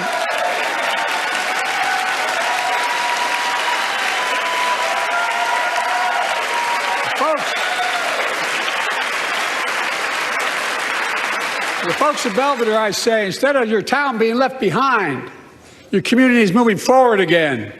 Because instead of watching auto jobs of the future go overseas, 4,000 union jobs with higher wages are building the future in Belvedere right here in America.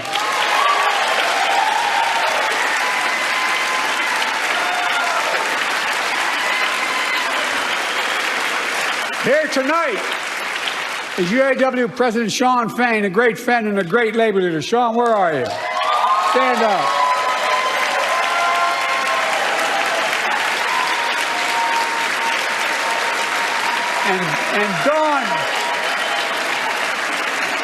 And Dawn Sims, a third-generation worker, UAW worker at Belvedere.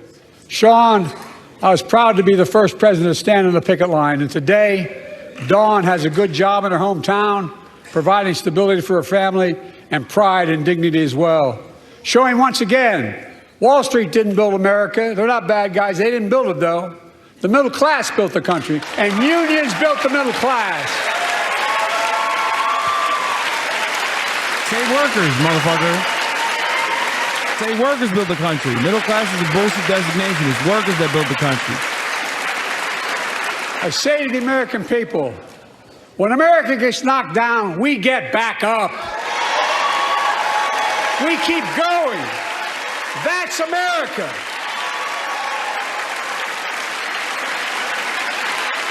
That's you, the American people.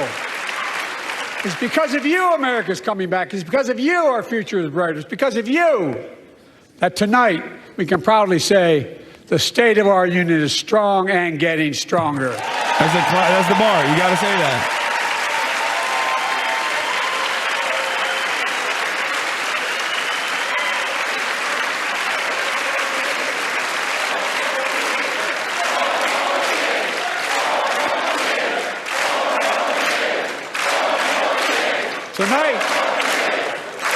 Tonight, I want to talk about the future of possibilities that we can build together.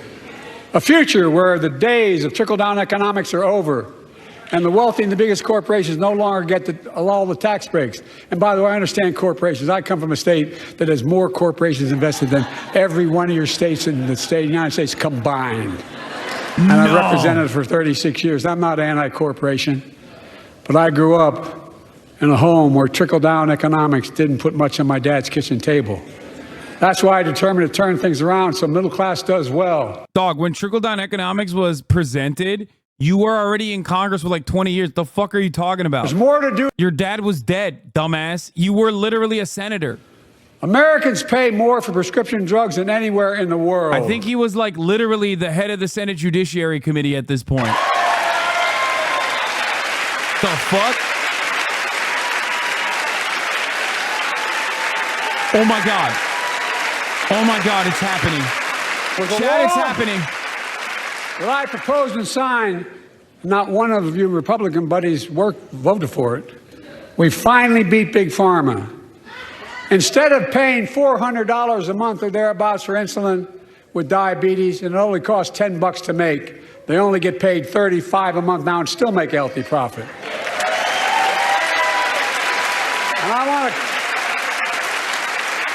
Fuck the healthy profits. I want to cap. They can suck my dick, the healthy $35 profit. a month for every American who needs it. Everyone.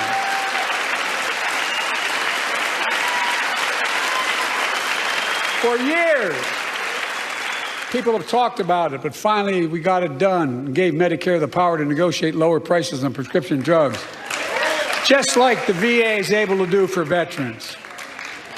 That's not just saving seniors money, it's saving taxpayers money. We cut the federal deficit by $160 billion.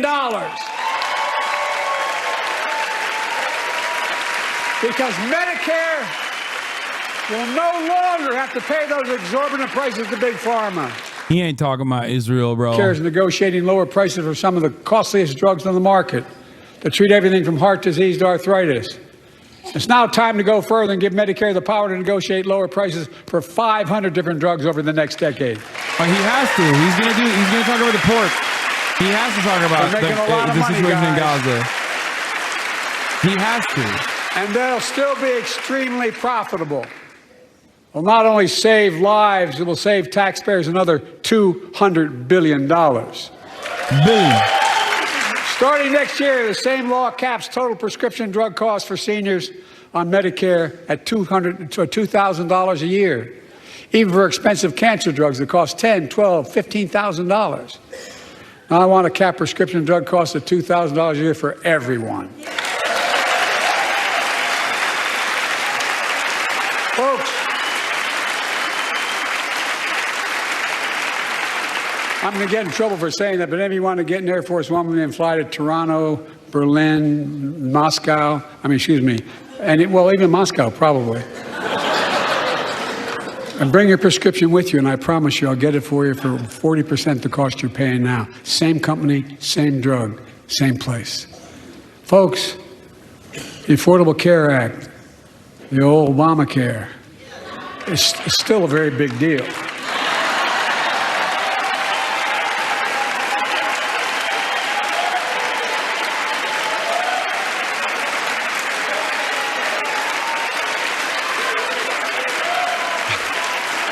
Over 100 million of you can no longer be denied health insurance because of pre-existing condition.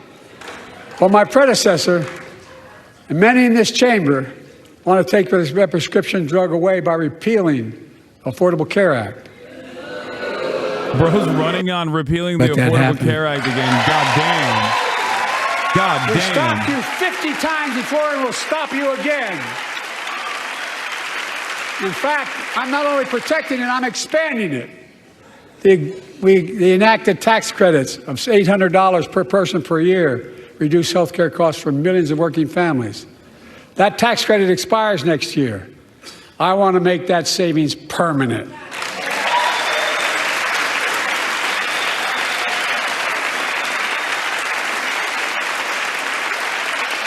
To state the obvious, women are more than half our population, but research on women's health has always been underfunded. Social's not working. That's why we're launching the first ever White House initiative on women's health research, led by Jill, doing an incredible job as First Lady.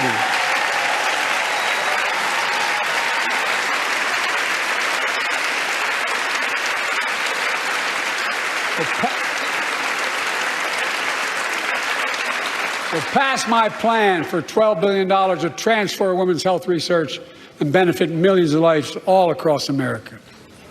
I know the cost of housing is so important to you.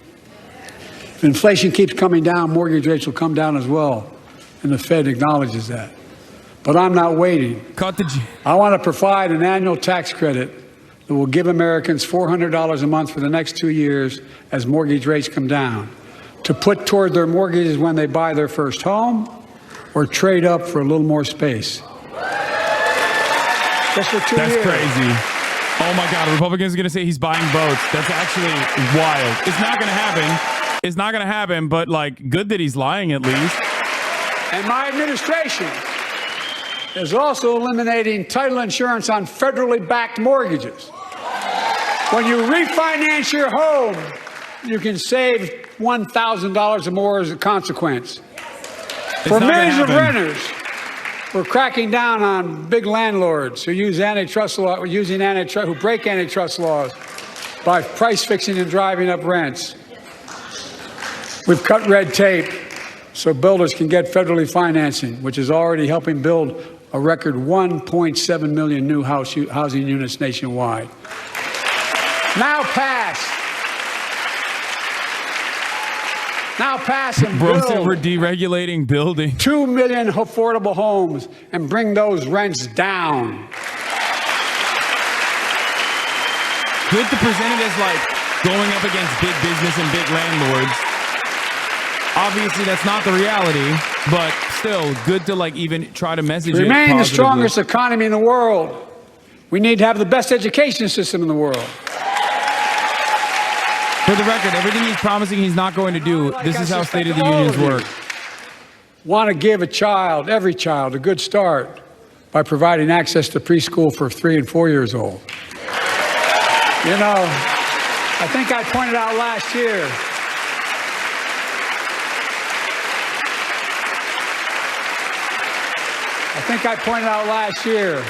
that children coming from broken homes where there's no books, they're not read to, not spoken to very often, start school, kindergarten or first grade, having heard 1 million fewer words spoken. Well, studies show that children who go to preschool are nearly 50% more likely to finish high school, go on to earn a 2- and 4-year degree, no matter what their background is.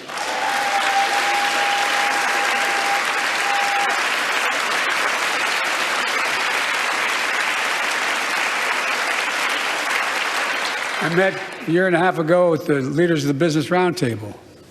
They were mad that they were angry. I think, well, they were discussing why I wanted to spend money on education. I pointed out to them as vice president, I met with over 182 of those folks. Don't hold me to the exact number. And I asked them what they need most, the CEOs. And you've had the same experience. Daily Wire only has 20K people watching, and Ben called out someone saying you're bigger than him on chat law. Let's fucking go! I come from Delaware. DuPont used to be the 8th largest corporation in the world. And every new enterprise they bought, they educated the workforce to that enterprise. But none of you do that Clip anymore. it and ship it to me, please. Why are you angry with me providing you the opportunity for the best educated workforce in the world? And they all looked at me and said, I think you're right. I want to expand high-quality tutoring and summer learning to see that every child learns to read by third grade.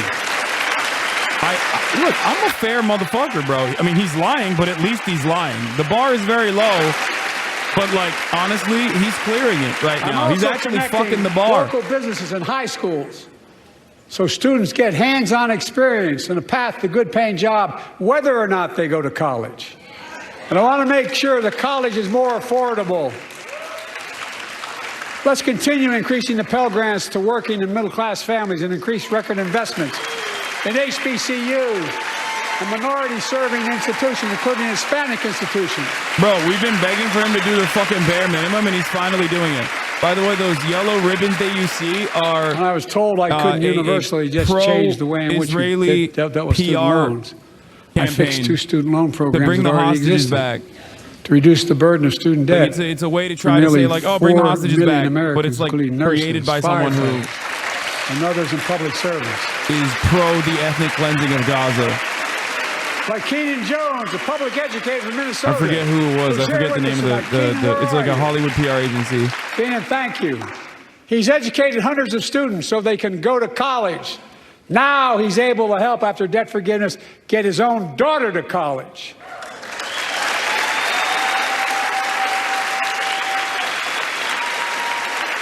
And folks, look, such relief is good for the economy because folks are now able to buy a home, start a business, start a family. While we're at it, I want to give public school teachers a raise. Damn, dude. Who is this Maoist?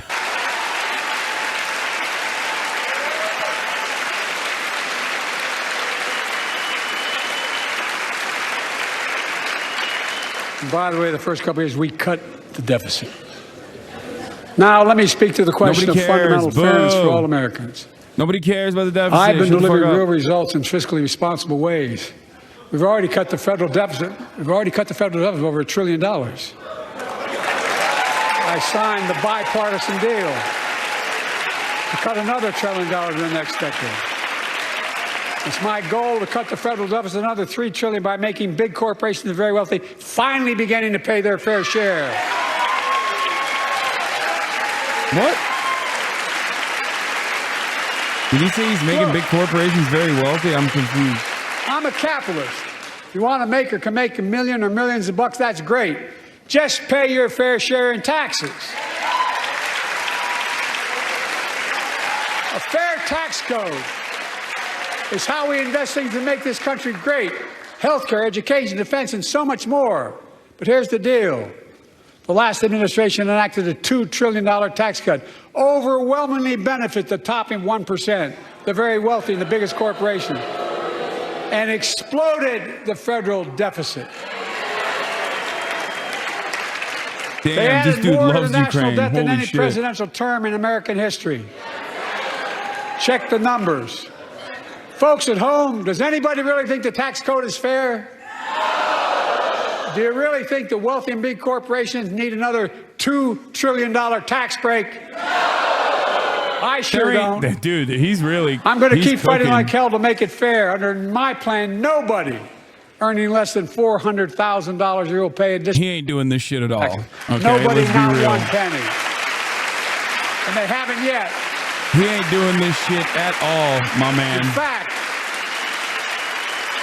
the child tax credit I passed during the pandemic cut taxes for millions of working families and cut child poverty in half. Restore that child tax credit. No child should go hungry in this country. The way to make the tax code fair is to make big corporations and the very wealthy begin to pay their fair share. Remember in 2020, 55 of the biggest companies in America made $40 billion and paid zero in federal income tax. Zero. Not anymore. Thanks to the law I wrote and we signed, big companies have to pay a minimum of 15%. But that's still less than working people pay in federal taxes. It's time to raise corporate minimum tax to at least 21%.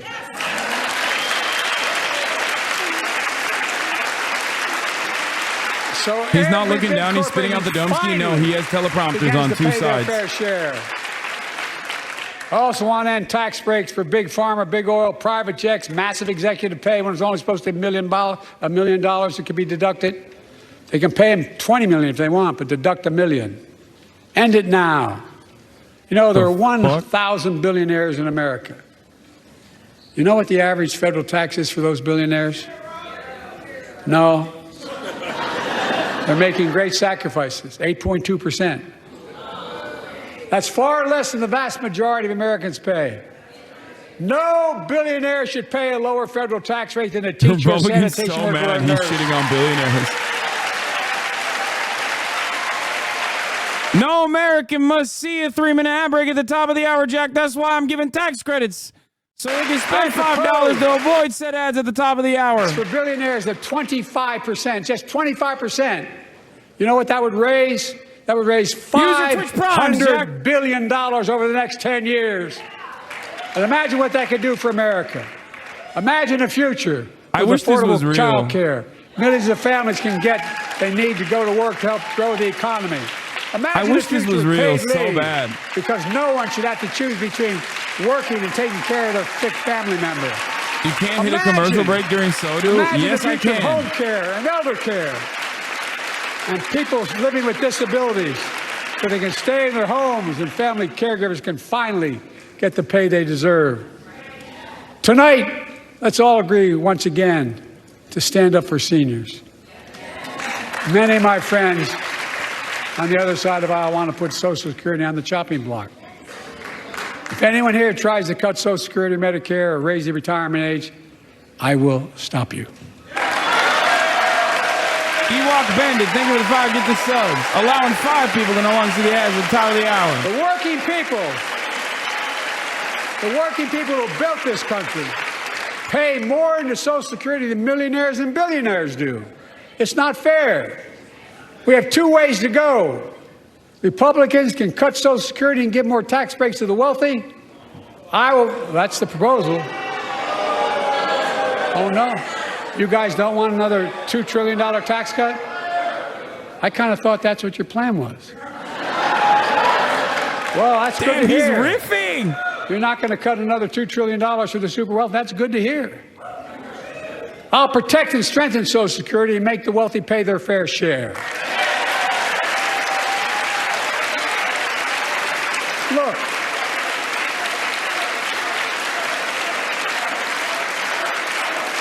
Too many corporations raise prices to pad their profits, charging more and more for less and less. That's why we're cracking down on corporations engaged in price gouging and deceptive pricing, from food to healthcare to housing. In fact, the snack companies think you won't notice if they change the size of the bag and put a hell of a lot fewer. Damn, he's coming after Kanye. He said Kanye's wrong. Chips in it. They made the Twix bar smaller. It's called shrinkflation. Pass Bobby Casey's bill and stop this. I really mean it.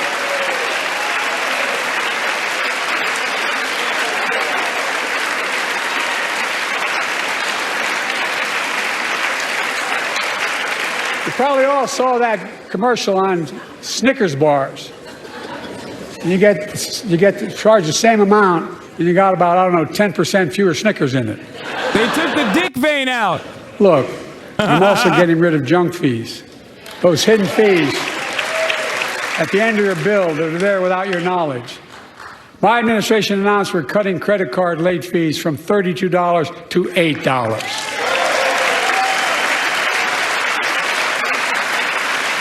Banks and credit card companies are allowed to charge what it costs them to instigate the collection. And that's more a hell of a lot like $8 and 30-some dollars. They don't like it. The credit card companies don't like it. But I'm saving American families $20 billion a year with all the junk fees I'm eliminating. Folks at home,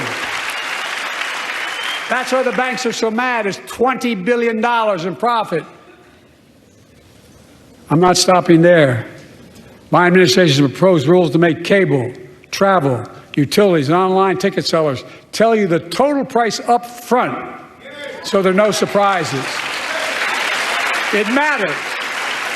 It matters. And so does this. In November, my team began serious negotiation with a bipartisan group of senators. The result was a bipartisan bill with the toughest set of border security reforms we've ever seen. Oh, you don't think so? Oh, you don't like that bill, huh? That conservatives got together and said it was a good bill? I'll be darned. That's amazing.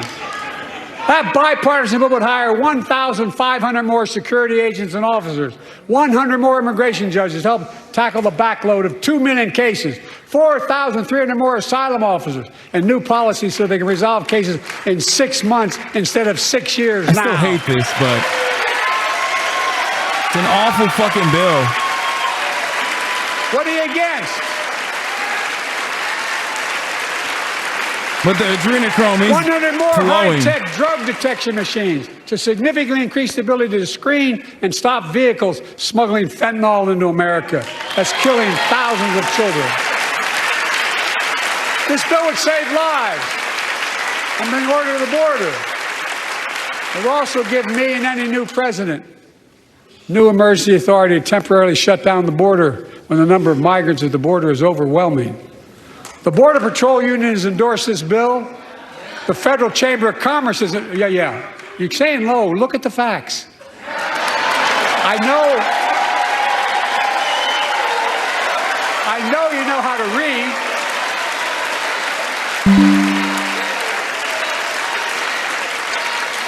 I believe that given the opportunity for a majority in the House and Senate would endorse the bill as well, a majority right now.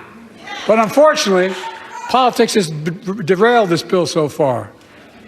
I'm told my predecessor called members of Congress in the Senate to demand they block the bill. He feels political win. He viewed it as would be a political win for me and a political loser for him. It's not about him. It's not about me. I'd be a winner. I'm trying to do a screenshot so I can tweet something.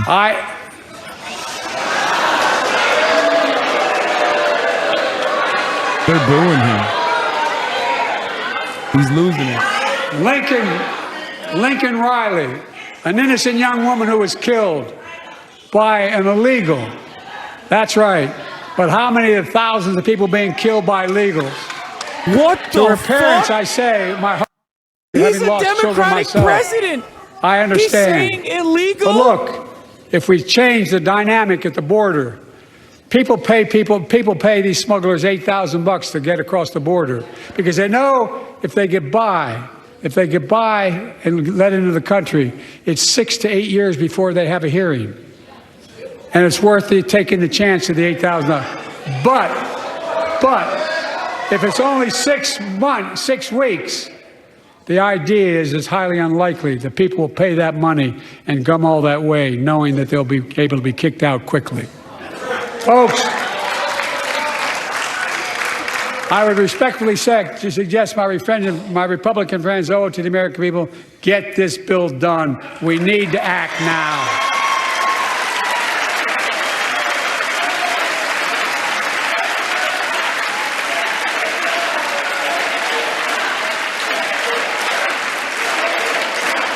Bro, he's about to be like, build And the if my wall. predecessor is watching, instead of paying politics. Oh, they are saying build the wall. And pressuring members of Congress to block the bill, join me in telling the Congress to pass it. We can do it together. But that's what here's what he will not do.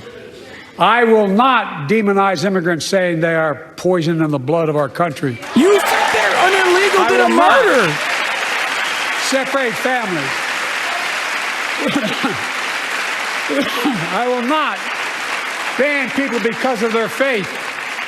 Unlike my predecessor on my first day in office, I introduced a comprehensive bill to fix our immigration system. Take a look at it. It has all these and more.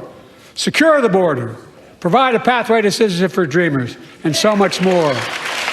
But unlike my predecessor, I know who we are as Americans. We're the only nation in the world with a heart and soul that draws from old and new. Home to Native Americans whose ancestors have been here for thousands of years. Home to people of from every place on earth. They came freely. Some came in chains. Some came when famine struck, like my ancestral family in Ireland. Some to flee persecution, to chase dreams that are impossible anywhere but here in America. That's America. And we all come from somewhere, but we're all Americans. Bro, it's going to be hard to fucking fix that previous statement. Like he brought a button with him to be like, an illegal murdered this person. We can fight about fixing the border, or we can fix it. I'm ready to fix it. Send me the border bill now.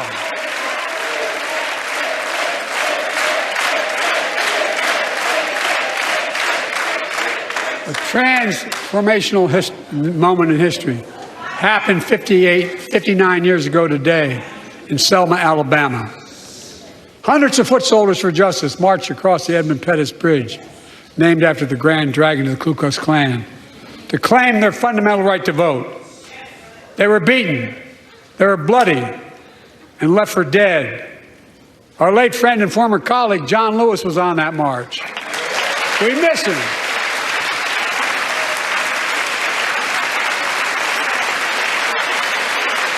He said legals do murders right after. Was to make an argument that y'all only complain. Yeah, I heard. I mean, I didn't understand it.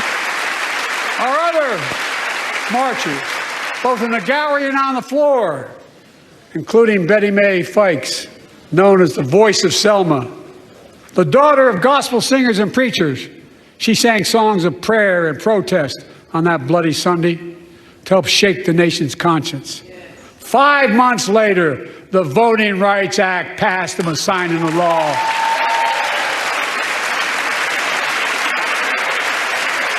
Thank you. Thank you, thank you, thank you.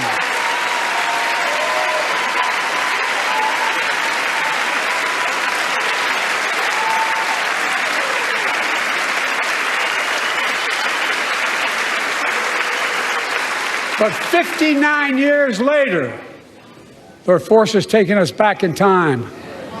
Voter suppression, election subversion, unlimited dark money, extreme gerrymandering. John Lewis is a great friend to many of us here. But if you truly want to honor him and all the heroes who marched with him, then it's time to do more than talk. Pass the Freedom to Vote Act, the John Lewis Voting Right Act.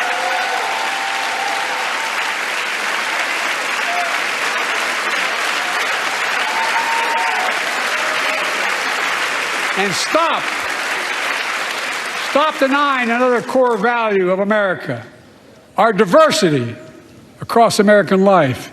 Yes, banning brother. books. Akira Toriyama It's died. wrong. We'll talk about that after. Instead Come on. of erasing history, let's make history. I want to protect fundamental rights. Pass the Equality Act. And my message to transgender Americans, I have your back. Pass the PRO Act for workers' rights. Raise the federal minimum wage, because every worker has a right to a decent living more than $7 an hour. We're also making history by confronting the climate crisis, not denying it. I don't think any of you think there's no longer a climate crisis. At least I hope you don't. I'm taking the most significant action ever on climate in the history of the world. I'm cutting our carbon emissions in half by 2030, creating tens of thousands of clean energy jobs like the IBEW workers building and installing 500,000 electric vehicle charging stations. Conserving 30% of America's lands and waters by 2030. And taking action on environmental justice, fence line communities smothered by the legacy of pollution. And pattern after the Peace Corps and AmeriCorps, I launched the Climate Corps to put 20,000 young people to work in the forefront of our clean energy future. I'll triple that number in a decade.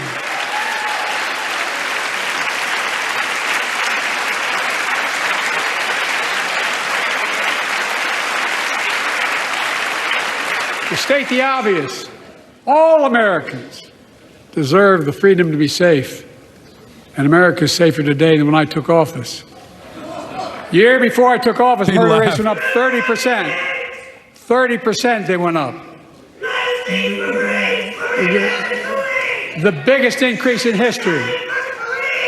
It was then, through my American Rescue Plan, which every American voted against, I might add, we made the largest investment in public safety ever. Last year, the murder rate saw the sharpest decrease in history. Violent crime fell to one of its lowest levels in more than 50 years. But we have more to do. We have to help cities invest in more community police officers, more mental health workers, more community violence intervention. Give communities the tool to crack down on gun crime, retail crime, and carjacking. Keep building trust, as I've been doing by taking executive action on police reform and calling for it to be the law of the land. Directing my cabinet to review the federal classification of marijuana and expunging thousands of convictions for the mere possession, because no one should be jailed for simply using or have it on their record. Take on crimes of domestic violence. I'm ramping up the federal enforcement of the Violence Against Women Act that I proudly wrote when I was a senator, so we can finally end the scourge against women in America.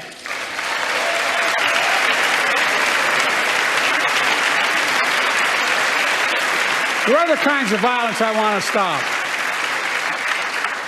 With us tonight is Jasmine, whose 9-year-old sister Jackie was murdered with 21 classmates and teachers in elementary school in Uvalde, Texas.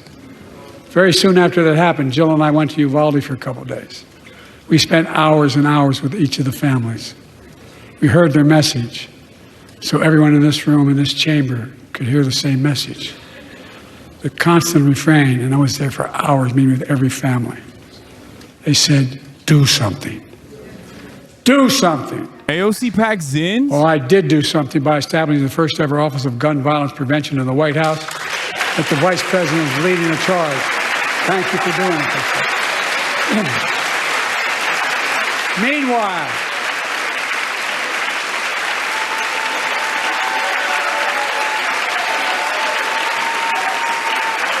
Marines activation code word going out.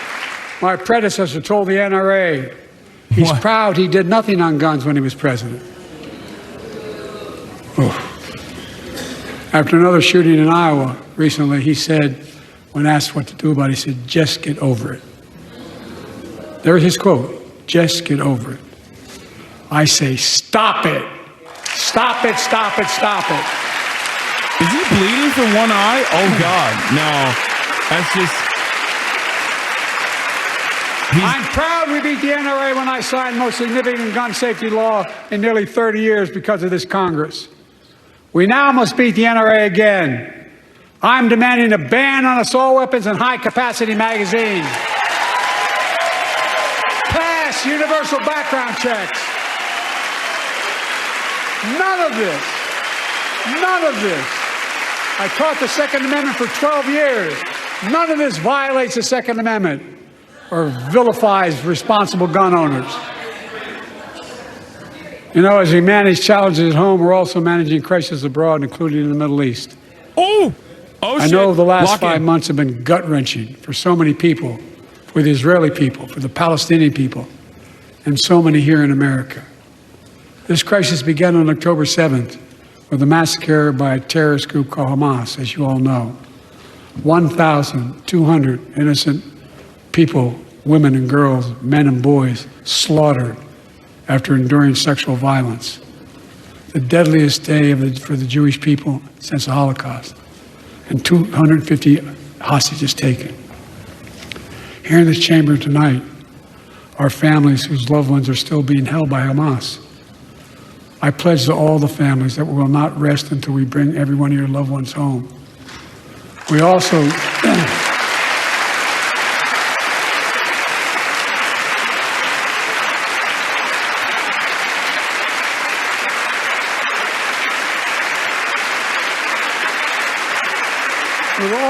work around the clock to bring home Evan and Paul, Americans being unjustly detained by the Russians and others around the world. That's it? Israel has the right to go after Hamas.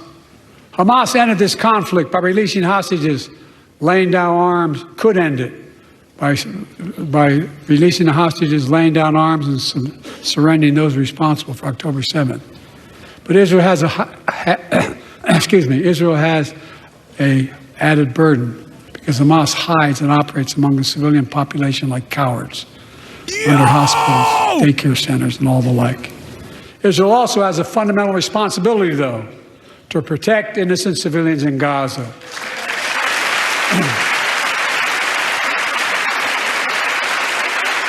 This war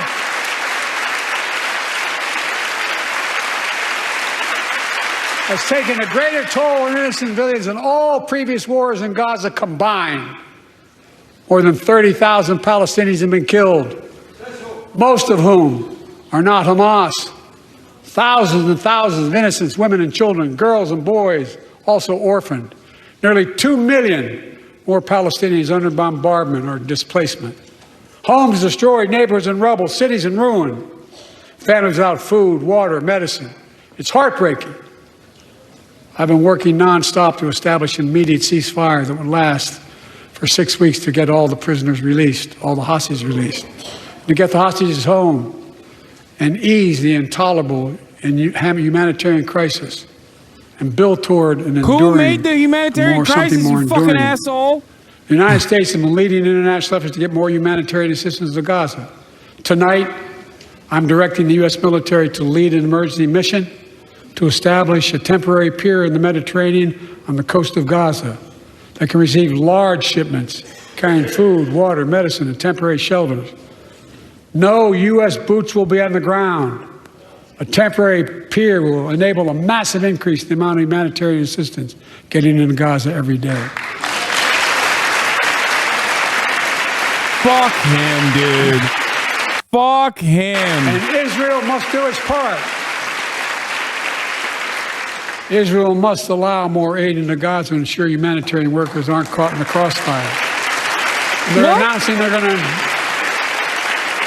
to have a crossing in northern Gaza. To the leadership of Israel, I say this: humanitarian assistance cannot be a secondary consideration or a bargaining chip.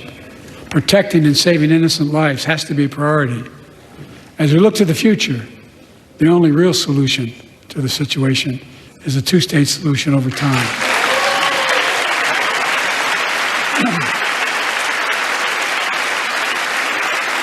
And I say this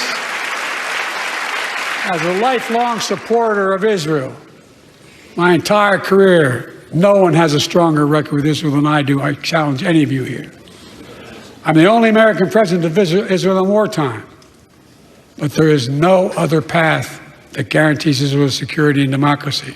There is no other path that guarantees Palestinians can live in peace with peace and dignity. And there's no other path that guarantees peace between Israel and all of its neighbors, including Saudi Arabia, with whom I'm talking. Creating stability in the Middle East also means containing the threat posed by Iran. That's why I built a coalition of more than a dozen countries to defend international shipping and freedom of navigation in the Red Sea. I've ordered strikes to degrade the Houthi capability and defend U.S. forces in the region. As Commander-in-Chief, I will not hesitate to direct further measures to protect our people and our military personnel. What are you going to do, bro? Bomb them harder? Nuke Yemen? Like, what the fuck are you talking about? What are you clapping for, you dumb fuck? Jesus Christ. For years, I've heard many of my Republican and Democratic friends say that China is on the rise and America's falling behind. They've got it backwards. I've been saying it for over 4 years, even when I wasn't president. America's rising. We have the best economy in the world. And since I've come to office, our GDP is up, our trade deficit with China is down to the lowest point in over a decade. And we're standing up against China's unfair economic practices. We're standing up for peace and stability across the Taiwan Straits. I've revitalized our partnership and alliance in the Pacific. India, Australia, Japan, South Korea, Pacific Islands. I've made sure that the most advanced American technologies can't be used in China, not allowing to trade them there. Frankly, for all this tough talk on China, it never occurred to my predecessor to do any of that. I want competition with China, not conflict. And we're in a stronger position to win the conflict of the 21st century against China than anyone else, for that matter, than any time as well. Here at home, I've signed over 400 bipartisan bills. But there's more to pass my unity agenda. Strengthen penalties on fentanyl trafficking. You don't want to do that, huh? Pass bipartisan privacy legislation to protect our children online. Harness the promise of AI to protect us from peril. Ban AI voice impersonations and more. And keep our truly sacred obligation to train and equip those we send into harm's way and care for them and their families when they come home and when they don't.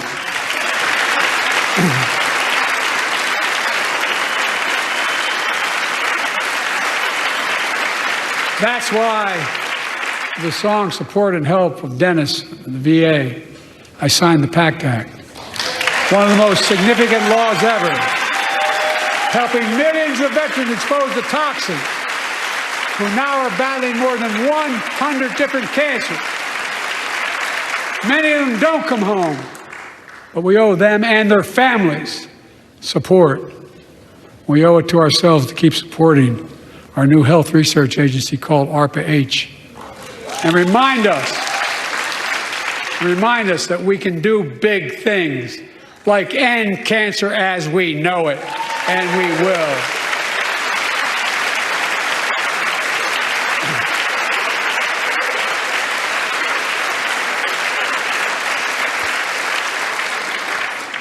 Let me close with this. Yeah.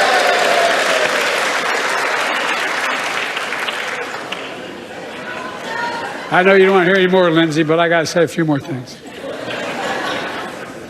I know it may not look like it, but I've been around a while. When you get to be my age, certain things become clearer than ever. I know the American story. Again and again, I've seen the contest between competing forces in the battle for the soul of our nation. Between those who want to pull America back to the past and those who want to move America into the future. My lifetime has taught me to embrace freedom and democracy, a future based on core values that have defined America: honesty, decency, dignity, equality, to respect everyone, to give everyone a fair shot, to give hate no safe harbor. Now, other people my age see it differently. The American story of resentment, revenge, and retribution, that's not me. I was born amid World War II, when America stood for the freedom of the world. I grew up in Scranton, Pennsylvania, and Claymont, Delaware, among working-class people who built this country. I watched in horror as two of my heroes, like many of you did, Dr. King and Bobby Kennedy, were assassinated. And their legacies inspired me to pursue a career in service. I left the law firm and became a public defender because my city of Wilmington was the only city in America occupied by the National Guard after Dr. King was assassinated because of the riots. And I became a county councilman almost by accident. I got elected to the United States Senate when I had no intention of running at age 29. Then vice president to our first black president. Now president to the first women vice president.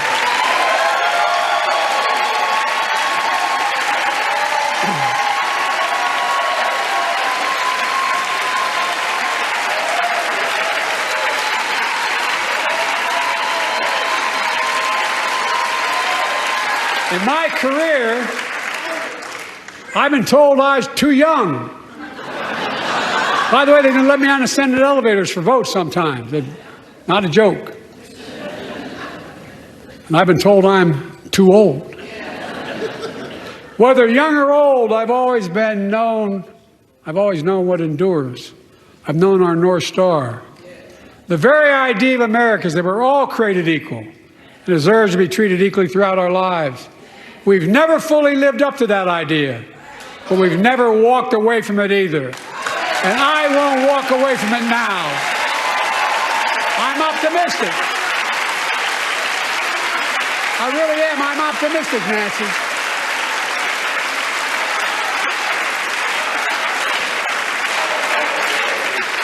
My fellow Americans, the issue facing our nation. I'm so fucking checked out since the fucking Palestine talk. It's how old are our ideas. Hate, anger, revenge, retribution are the oldest of ideas. But you can't lead America with ancient ideas that only take us back. You lead America, the land of possibilities. You need a vision for the future and what can and should be done. Tonight you've heard mine. I see a future where defending democracy, you don't diminish it. I see a future where we restore the right to choose and protect our freedoms, not take them away. I see a future where the middle class finally has a fair shot and the wealthy have to pay their fair share in taxes. I see a future where we save the planet from the climate crisis and our country from gun violence. Above all, I see a future for all Americans. I see a country for all Americans. And I will always be president for all Americans because I believe in America. I believe in you, the American people. You're the reason we've never been more optimistic about our future than I am now. So let's build the future together. Let's remember who we are. We are the United States of America. And there is nothing. Will he actually attack the ridge? No, of course not, bro. What are you, crazy? When we act together. God bless you all, and may God protect our troops. Thank you, thank you, thank you. No, he's not going to fucking... He's not going to. Okay, here's what I'm going to tell you quickly about the Palestine thing. He hit the center in his mind, and it's good enough for liberals, and they will literally be like, look how fucking presidential he is. Look how phenomenal he is. High notes. He was very high energy. He outperformed expectations by the widest of margins. He did not die. There were obviously flubs and gaps. I think I counted like 7 or 8 solid ones. Overall, a lot of great domestic policy that he pushed for, a lot of great domestic policy that he promised. Okay, really, really solid. Overall, definitely outperformed expectations. Very solid speech overall. Very energized. Very dynamic. You have to admit that. Okay. Obviously, it's the expectations that we had that play a role in this, but it's important in the way that the American population sees them. He rose to the moment, and he actually delivered. Okay? If I'm a regular normie liberal and I like see bits and pieces of this, the high notes are going to be Republicans being unruly, stupid, and Biden actually doing a phenomenal job, because liberal media will eat this shit up and will go crazy over it. They're going to talk about this like he is the next God King. Jesus Christ is delivered. Biden is back. Biden is dynamic. Biden is out of control. He really showed it. He really stuck it to the man. And he did. In some ways, he did. He really did stick it to the fucking man, as far as like talking about billionaires, talking about this, talking about that, talking about trust busting big landlords. That's a way to try to massage the narrative, of course. But the fact that he's bringing up landlords to begin with in a negative fashion, even while they're simultaneously talking about like big landlords, which, you know, it's whatever the fuck he means by that, who knows. And of course, even though none of the things that he promised he's going to do, he's actually going to end up doing, doesn't matter. Those are all going to play big. Okay? This Joe Biden is a very different Joe Biden than the one that you see all the time. No, it's not just BlackRock that's a problem, but we're not going to get into that. My point is saying, oh, we're going to break up big landlords. You're not going to do that. The tax credit for $100 for home buyers, that sort of stuff, all of that is like great policy, not going to fucking work. Obviously, it's not going to pass. But the fact that they're even lying about it is a good thing. Okay, it's a good thing. That's how low the bar is. That like the Democrats had given up until this moment in even lying about good things that they have done or will do for the American public. It made me lose my mind. It made me fucking want to rip my goddamn hair out. I was like, what the fuck are you doing? So the fact that they're even lying is decent for their prospects, decent for their future prospects, their electoral prospects in general. Bro, you're doing tricks on it. I'm telling you the good. I'm going to get to the bad as well. Just fucking calm down, okay? Before you freak the fuck out. I'm a political commentator. I'm going to give you the political commentary. That's what I'm here to fucking do, okay? Now, having said that, obviously, while he does look relatively dynamic here, it still doesn't matter. He's still very old, okay? One of the things that he definitely lost here is the people that were interested in potentially maybe voting for him, that won't vote for him, that were iffy on him, that is under the age of like 35. Okay? He's going to have, in my opinion, historic lows as far as like the under 35 demographic of voters. Because the reality is you have to be an ultra Zionist at this point and genuinely dedicated like a Fedayeen to the Democratic Party's cause. You have to be like Harry Sasson or one of those fucking TikTok guys to look at what he had to say about Palestine and go, brilliant, bold, beautiful. Now you're going to hear that a lot on television. Immediately after this speech, everyone's going to go on TV and try to be the first to be like, guys, look at how much of a fucking elderly statesman he is. He's so phenomenal. Okay? Other low notes that I personally despised, okay? the very notion that he picked up the button that he got from Marjorie Taylor Greene, pulled it up, and he said, an illegal killed this person. Done. That is so bad. It's going to play so poorly. Okay? I know the point he was trying to make. He didn't deliver it adequately. He tried to say, what about the thousands of legal murders, right? Something along those lines. He was trying to say that. The illegal line will fuck him. Okay? We're talking Arizona. We're talking Nevada. We're talking places where he's not doing well. Okay? Places that he won last time that he's most likely not going to win this time. Okay? You fucking say illegal murders are responsible for this person. Even when you're trying to fucking salvage the situation, it's hard to come back from. You are the Democratic Party's leader. You can't be using the fucking illegal murder line. Like, that's a Republican. That's the most reactionary Republican. Donald Trump says illegal murders. Okay? The fuck do you mean? That's crazy. That's crazy. I know the point he was trying to make, okay, in the most charitable way possible. Pretty sure he was trying to fucking say there are thousands of people, thousands more people killed by natural-born U.S. citizens. You do not care about the murder of Americans or something along those lines.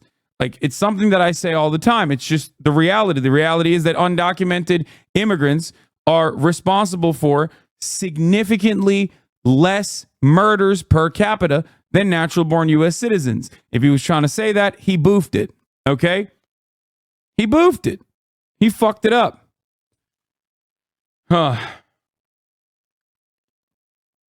Like, but, dude, I'm gonna be honest with you. Even fucking Trump says migrant crime, which is more racist in some ways. Yeah, maybe everybody knows this, but the word illegal as a reference to illegal immigrants was struck from the Democratic dictionary many years ago. I was shocked to see him go there to make a case for this bill. Straight up. This is what I mean. Democratic rep from deep blue majority Latino seat criticizing Biden's language. No human being is illegal. You can't fucking say that. You cannot say that. Okay? Biden picking up the Laken Riley button and going for it. First genuinely surprising SOTU moment in quite some time. That was an insane flub. Like an unimaginable flub. That will get a lot of fucking play, by the way. Guess what they'll do? Guess what the Republicans will do? They'll show that.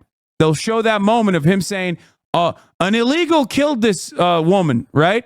And they'll play that and go, even Biden recognizes that illegal migrant crime is a massive problem. What does that do? That normalizes in the minds of Americans, both reactionary and moderate, that migrants are responsible for murders and crimes at an unimaginably high rate. You can never do that. You can never, ever, ever fucking do that. Okay? He turned around and tried to fix it by continuing along with the whole, with the narrative and being like, you know, America's a nation of immigrants. Like, it's great. That's all he should have said. He should have never, ever said that. I don't know why you guys are undermining how significant of a point this is. I don't think you guys understand, okay? Really? This is very, very important. Before I get to the media coverage of this, before I get to the reception of this, I want to finish my thoughts, okay? Dave Weigel catches crazy hot mic moment from Joey Bananas. Post-speech exchange on C-SPAN. Jerry Nadler, no one's going to call you cognitively impaired now. I kind of wish I sometimes was cognitively impaired. That's awesome. That's funny. Anyway, as a Hispanic Arizona voter, you're completely right. That's a huge shift. It's a huge right-wing shift for the Democratic Party, okay? I'm sorry. If you don't recognize that moment, going back to the whole illegal concept is very significant, okay? Very, very significant. Liberals care about aesthetics. That is a massive aesthetic problem. And ding, ding, ding. Marjorie Taylor Greene just bullied Biden into saying Lincoln Riley was killed by an illegal. 11,000 likes already. And wokeness. I mean, Twitter likes are not really representative of anything, but there you go. I fucking told you. It is already happening. You're out of your fucking mind if you don't think that they will seize on that. Of course they're going to seize on that. When you're the motherfucking president, you cannot make mistakes like that. He's old as fuck and his brain is fucking doo-doo. Okay?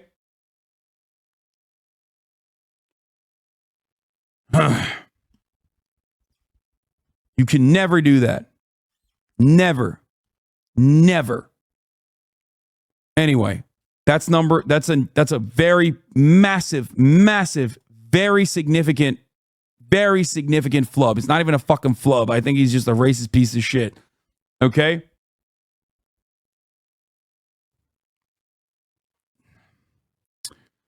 Now, let's get to Palestine. Okay? A lot of people of color in this country that are diehard, designated Democratic Party voters. They care about this. We're not just talking about Michigan. We're not just talking about Minneapolis. Okay? Very, very important issue for a lot of young voters, black voters, obviously the entirety of the Arab vote, and the entirety of the Muslim vote. The fact that after 30,000 murders have occurred where Israel has killed 25,000 plus women and children, the fact that after all of that, for the past 5 fucking months, Biden still opens up with Hamas, October 7, and relitigating the same exact shit over and over and over again, as though that is the most significant violence that occurred. I'm sorry, the numbers don't fucking add up. He also relitigated the sexual violence, the mass sexual violence, okay? Making, just reaffirming the New York Times reporting October 7, screams without words. This is something that he already had done. He did the 40 babies that were decapitated lie.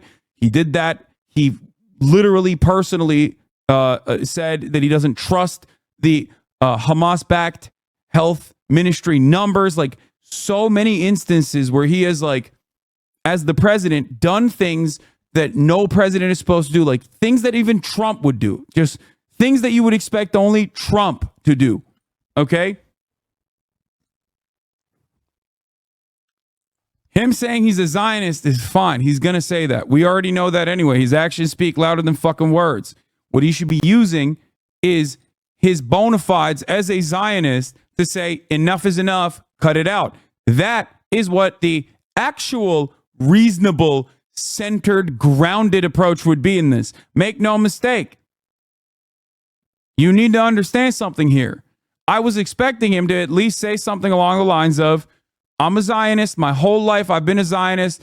I was born before the state of Israel was even a thing, and I've been a fucking supporter of the state of Israel in perpetuity. That much is clear. And even I see what is going on the ground in Gaza, and I cannot look away. We have to put a stop to this. Enough is enough. That's something along those lines, okay?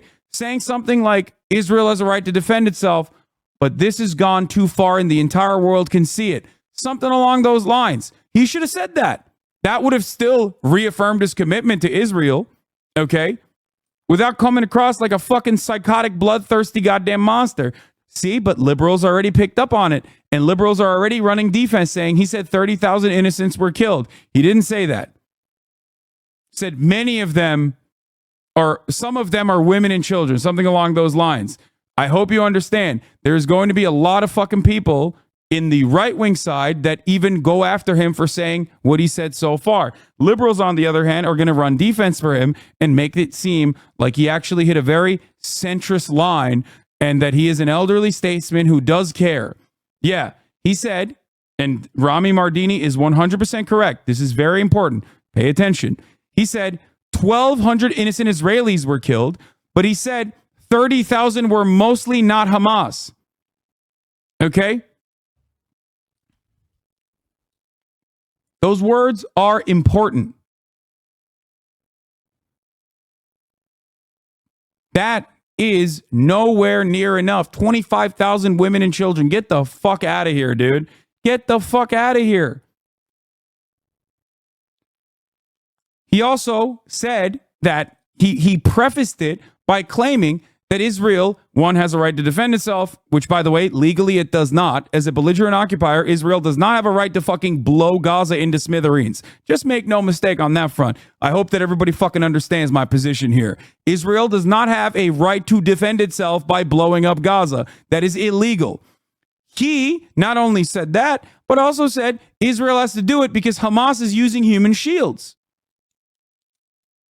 That is a way to basically manufacture the narrative or reaffirm the narrative that Israel is simply, one, engaging in defensive posture, which it has a legal right to do, even though that's false, it does not. And two, is doing it only because Hamas is using human shields. That is a direct bar for bar Zionist line. Okay? It's ridiculous. It's especially ridiculous right now at this stage when 77%. He was trying to appeal to Republicans, moron. Shut the fuck up. 54% of Republicans want a ceasefire. 77% of Americans want a ceasefire. He is not appealing to anyone, unless you're talking about people in Israel, unless you're talking about Republicans inside of the borders of Israel proper. He is not appealing to the Americans by saying this. Shut the fuck up. That is ridiculous.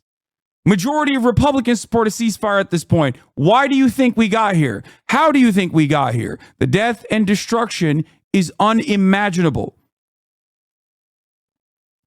You're wrong. You're absolutely wrong. I know that the older you get in the demographics that do vote, the less you give a shit, the more you can look away, right? Just because a lot of people want a ceasefire doesn't mean that that's going to be the single issue that they vote for. But a lot of young voters, which Biden desperately needs to win this fucking election, are not going to look away.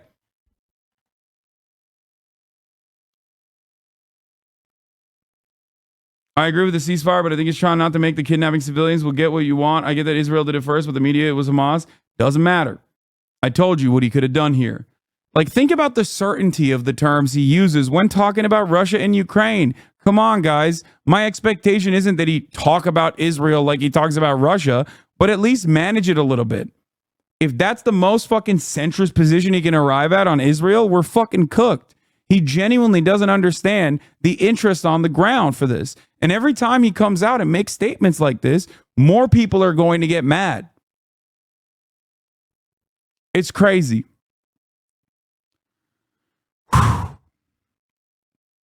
Very, very bad. Very, very, very bad take. Okay? I do think overall it's entirely in the hands of the media and how they cover it now. If they cover this by glancing over the Israel-Palestine stuff, which they probably won't because it is a pretty big fucking deal, right? And the media does care about ratings and what people care about to a certain degree, especially if there's enough stink on it. Okay?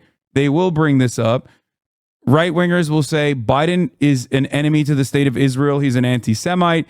Liberal media overall will defend him and say he's doing a phenomenal job. Look at how wonderful he is. He is so dynamic. He is a dynamo. He is unstoppable. We'll get to the media coverage right now and we'll find out what they're saying. But that is my suspicion.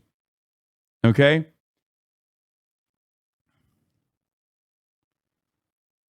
Here's some funny moments. Donald Trump looking kind of weak on the sidelines, live tweeting, I'll be honest. Looking kind of like a catty bitch. See, as he's getting ready to cough yet again into his right hand, the fake news media rushes him off the screen. Don't shake people's hands going out. He keeps coughing into his right hand. The illegal statement and his relatively shitty statement on Palestine is not great. As far as like all the progressive policies that he pushes for, and the fact that he the progressive policies that he pushed for, phenomenal. He's always going to do that. He finally fucking woke up a little bit. Okay. Anyway, let's see what the MSNBC tells you that this is bothering him. He's mad at the Supreme Court. That was not written into the speech. He saw them in front of him and he said, with all due respect, justices, because he is mad about what they've been doing. That is not the Joe Biden who was the chairman of the Judiciary Committee not that long ago. So that was a very striking moment. Okay, dog, that was like 30 years ago. What the fuck do you mean not that long on ago? How he talks about abortion. This is an important thing to remember. I mean, after Roe, a lot of the women's rights groups and pro-choice groups were upset that he wasn't being as vocal. He kind of was a little bit awkward in how he talked about it. He has a pro-choice record, but he is somebody who is very Catholic, not super comfortable talking about it. Others in the administration were talking about it. He really made some strides. I mean, he had a pretty bold message here on abortion rights and abortion access and all of the issues around it, which I think is striking. And if you look back at his language 2 years ago, it was not as bold as this. Yeah. It's also, I mean, it's really striking when you look at those first 4 issues he starts with. Out of the gate, these are 60-40, 70-30 issues, right? Like, Putin, good or bad? Is Putin good? But bottom line is that there's nothing that he could have said on Israel Palestine that's in character that you would have liked. Yeah, of course, because he's a fucking ultra Zionist and a bloodthirsty genocidaire. Of course I don't like that. The fuck's wrong with you? You think you're making a good point here? Yeah, duh. Hello. I literally believe and know and am correct on this belief that Israel is a genocidal apartheid state that is currently engaging in ethnic fucking cleansing. Even Brandon kind of recognized that when he said 2 million Palestinians are being ethnically displaced. Hasan, if Israel wasn't killing Palestinians, you would have let the illegals line slide. Admit it is also a ridiculous fucking take because you're unfamiliar with my commentary. It seems I've been talking about immigration far before Joe Biden was president. I've been talking about it since he was vice president, as a matter of fact, criticizing both the Obama administration, certainly the Trump administration, and also the Biden administration. No, I would not have let the illegal line slide, dummy. Oh. Anyway, I don't want to fucking hear the Psaki bomb. I'm going to lose my goddamn mind. I need to... We found out that AOC is a Zinner, so that's cool. Okay, we saw all of that.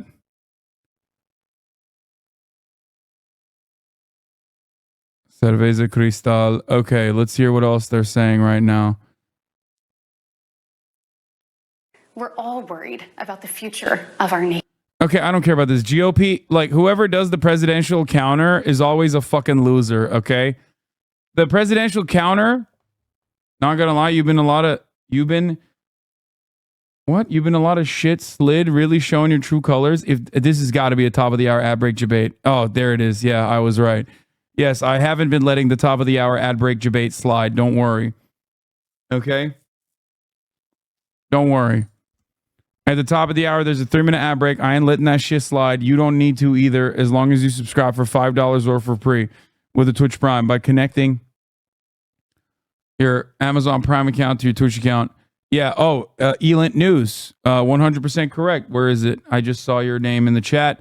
Another line that he fucking dropped in there that I think is gross is I hated the focus on militants under hospitals and daycare centers also. Fucking ridiculous, dude. Why are you running cover for Israel at the State of the Union? Why are you running cover why are you contextualizing Israel's genocidal actions at the State of the Union address? Are you out of your fucking mind? Are you out of your goddamn mind? It's ridiculous. It's completely ridiculous. It's morally reprehensible, but it's also completely fucking insane, chat. Come on. You're the American president. You're literally building this conversation up to talk about the ethnic displacement and the disastrous circumstances that Israel has created in Gaza. You really need to fucking contextualize some of that disaster? That's fucking bullshit. You're doing it to run cover. You're doing it because you look unserious.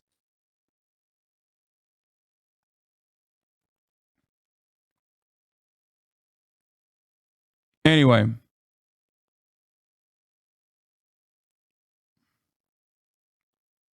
I did not like that. I didn't like that at all. Anyway.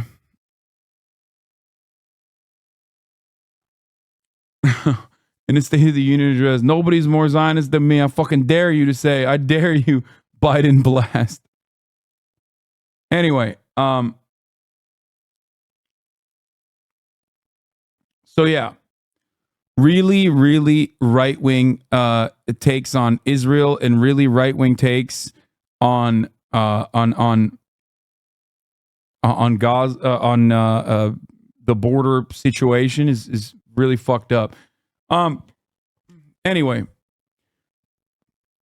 But will he actually implement those progressive policies? No, dude. But at least he's fucking lying. Here, let's watch this loser. Inherited the most secure border of all time. But minutes after taking office, They always let the loser do this, by the way, like including Bernie Sanders. halted construction of the border wall. The counter is always And done he by some announced fucking a no-name plan loser to give nobody. amnesty to millions. We know that President Biden didn't just create this border crisis. He invited it with 94 executive actions in his first 100 days. When I took office, I took a different approach. I traveled to the Del Rio sector of Texas. That's where I spoke to a woman who shared her story with me. Well, who the fuck is this? What She is this? had- It's a lightsaber dude ass motherfucker over here. It's a lightsaber dude. How'd they find the most liberal woman in Alabama to fucking run this, to do this? God damn. She was raped. The cartels put her on a mattress in a shoebox of a room, and they sent men through that door over and over again. Bro, she literally looks like she's... Why is she talking like she's in a Geico commercial? What the fuck's going on? We wouldn't be okay with this happening in a third world country. This is the United States of America, and it is past time, in my opinion, that we start acting like it. President Biden's border policies are a disgrace. This crisis is despicable. And the truth is, it is almost entirely preventable. From fentanyl poisonings to horrific murders, there are empty chairs tonight at kitchen tables just like this one because of President Biden's senseless border policies. Just think about Laken Riley. In my neighboring state of Georgia, this beautiful 22-year-old nursing student went out on a jog one morning, but she never got the opportunity to return home. She was brutally murdered by one of the millions of illegal border crossers President Biden chose to release into our homeland.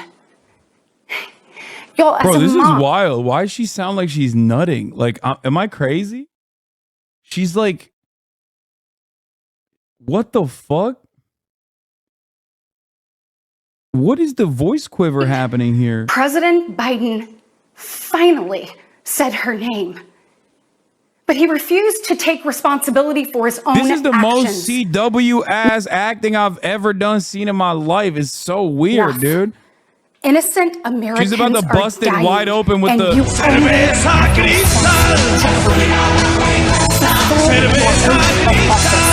reverse your policies, end this crisis, and stop the suffering. God damn, dude. Sadly, we know that President Biden's failures don't stop there. His reckless spending dug our economy into a hole and sent the cost of living through the roof. We have the worst inflation in 40 years and the highest credit card debt in our nation's history. Let that sink in. Let that sink Hardworking in. families Oh are my struggling God. to make ends meet today. Bro, she is so elder millennial liberal coded. I'm losing it. Like, if it wasn't for the cross, just listen to the speech and mannerisms and the words she's using. Everyone's a goddamn liberal. Everyone's The a liberal. American people are scraping by, while President Biden proudly proclaims that Bidenomics is working. Goodness, y'all, bless his heart. We know better. I'll never forget stopping at a gas station in Chilton County one evening. The gentleman working the counter told me that after retiring, he had to pick up a job in his 70s so that he didn't have to choose between going hungry or going without his medication. He said, I did everything right. I did everything I was told to do. I worked hard. I saved. I was responsible. He's not alone. I hear similar concerns from fellow parents, whether I am walking with my friends or whether I'm at my kids' games.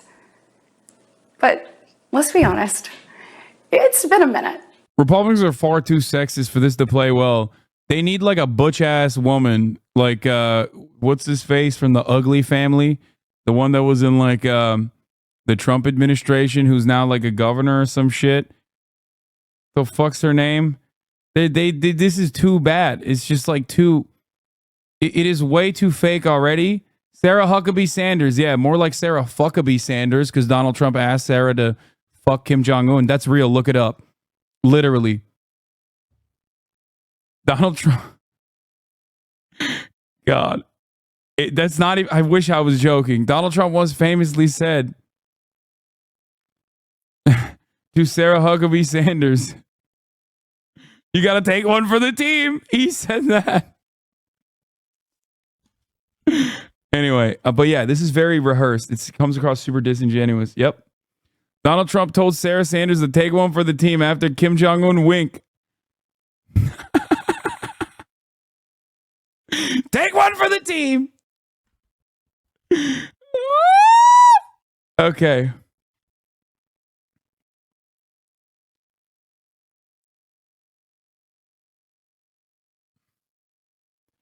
This Katie Britt speech is so weird. Yeah.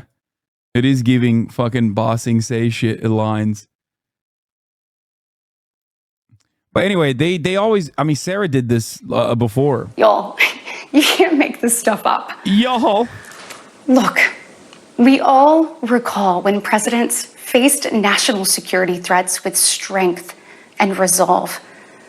That seems like ancient history. Right now, our commander-in-chief is not in command. The free world deserves better than a dithering. Shut the fuck up. They're doing hot mics on C-SPAN. Sorry, this is more important than this dumbass.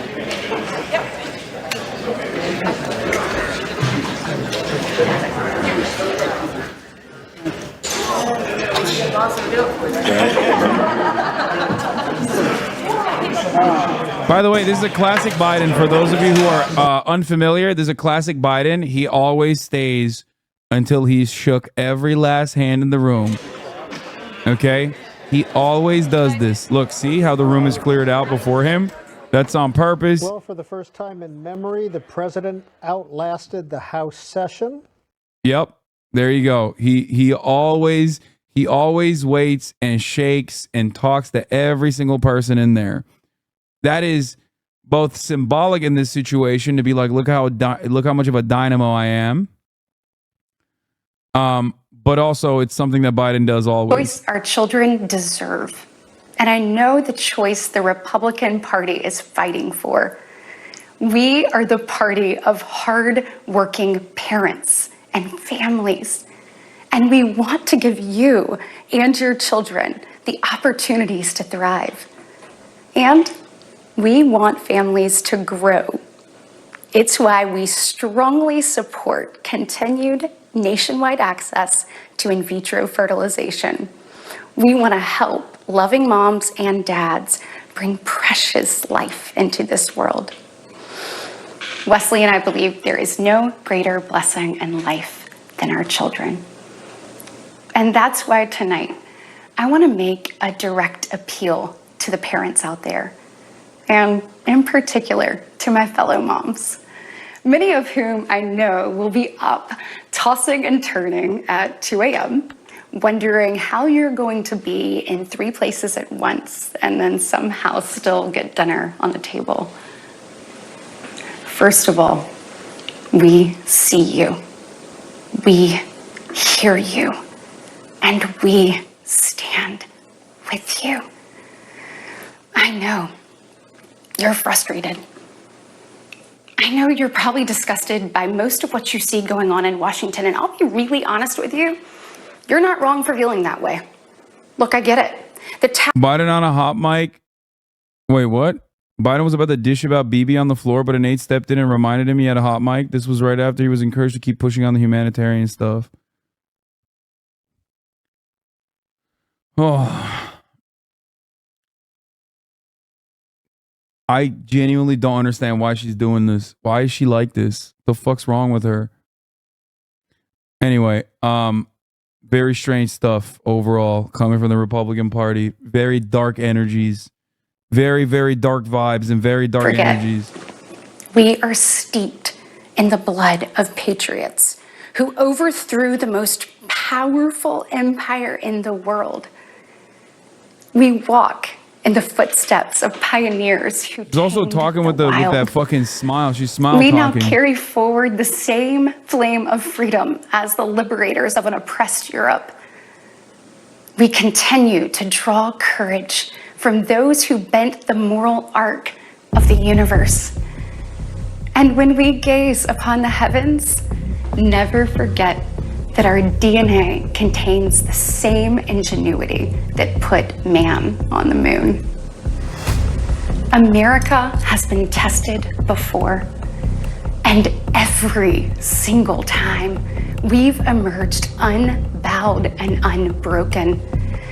Our history has been written with the grit of men and women who got knocked down. But Hold we on. know their stories. I'm turning on the because they Geiger did not counter, the stay down. Hitlerian Geiger counter. We are here because they stood back up. So now it's our turn. Our 3.5 moment to Ronkin. stand up and prove ourselves Oh my God, it's going up. worthy of protecting the American Ronkin. dream. Together, Ronkin. we can reawaken the heroic spirit of a great nation. Because America, getting we higher. don't just have a rendezvous with destiny. 7 We Ronkin. take destiny's hand and we lead it. Our future starts around kitchen tables, just like The Hitler this. particle is breaking. With moms and dads. It broke. It just broke the machine. Like you. It broke the machine. And you are why I believe with every fiber of my being that despite the current state of our union, our best days are still ahead. May God bless you, and may God continue to bless these United States of America. That was Alabama Senator Katie Britt delivering the Republican response to President Biden's State of the Union address while he was still in the chamber. Senator Britt criticized him, saying that she and many others are worried about the future of America. She especially blasted his handling of the border and painted this moment as a crossroads for America. I'm talking about the split screen. There's a reason, of course, that she's considered one of the rising stars in the Senate and in Alabama politics. Alabama, obviously, at the center of this IVF controversy after that Alabama Supreme Court ruling that threw into question whether or not people could have IVF and shut down clinics in that state, something that the state legislature is trying to rectify. I want to turn to Hallie Jackson. When you talk about the split screen, she's 42 years old. Literally almost half of the president's age. She's sitting in a kitchen saying, I'm a mom, talking about kitchen table issues. This is what the Republicans are hoping to get across tonight. The big push, relatability from her, and trying to match President Biden's optimism there. You heard, in most part, an optimistic tone. She did, of course, turn on immigration and cast it as a dark moment for America, which is something that Republicans have been going after the president for months now. You heard the president in his speech try to flip the script, pointing to what Congress could do in order to make the border more secure, and has not so far. This is going to continue to be a theme into November. And it's really important, I think, to also talk about part of why she was chosen, because she represents the state of Alabama, Savannah, and that court ruling that you just mentioned. Immediate backlash to that. IVF enjoys broad support from across the political spectrum. It is not a Republican issue. It is not a Democrat issue. And you heard her mention the need to push for continued access to IVF. Notable that when President Biden mentioned it at the Capitol tonight in his State of the Union speech, it's the first time that the words IVF have ever been said in a State of the Union. It's a real sign of the times, and it's a sign of the issues that Democrats are continuing to push forward. You really get a sense tonight that we've seen the vision of two Americas, really. You're talking about the same thing, but with just striking different visions.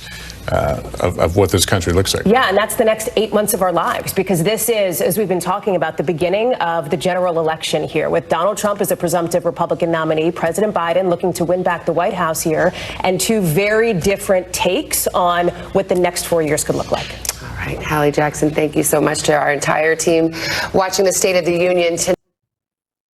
All right, let's hear what they had to A say. very fiery Biden speech and forceful delivery that he had, where he addressed issues like the border and crime, which she mentioned there. I think that's going to be the big question of whether Republicans feel that she met the moment. I'll tell you, I talked to multiple Republicans on the Hill today who are looking forward to this. And obviously, also, I should note, it's always a thankless task to deliver. It is indeed a thankless task, and also very difficult to give a speech basically by yourself in your kitchen. Much easier for politicians to do it in a room where they can play off the crowd. Anderson? Jake, thanks very much. Here with the panel in New York. Alyssa, what do you think? So listen, Katie Britt, a rising star, no doubt among Republicans. I think it was a smart choice. She's somebody who's an incredibly impressive person. She ran a smart race in Alabama, but I've got to say, the staging of this was bizarre to me. Women can be both wives and mothers and also stateswomen. So to put her in a kitchen, not in that's deliberate. Or in the Senate chamber where she was elected after running a hard-fought race, I think fell very flat and was confusing to some women watching it. I think that was a missed opportunity. I think her focus on the border, on the economy. Oh, you don't like that bill, huh? That conservatives got together and said it was a good bill? I'll be darned. That's amazing. That bipartisan bill would hire 1,500 more I forgot. They're going to talk about how bipartisan the bill is. immigration judges to help tackle the backlog of 2 million cases. 4,300 more asylum. I think the guy that got escorted out was talking about fucking the 13 Marines in Afghanistan.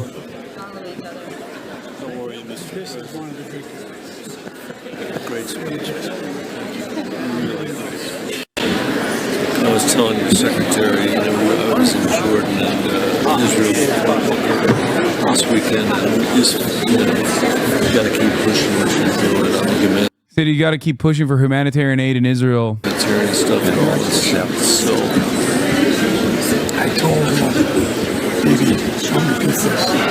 Baby, you know, come to sure, just.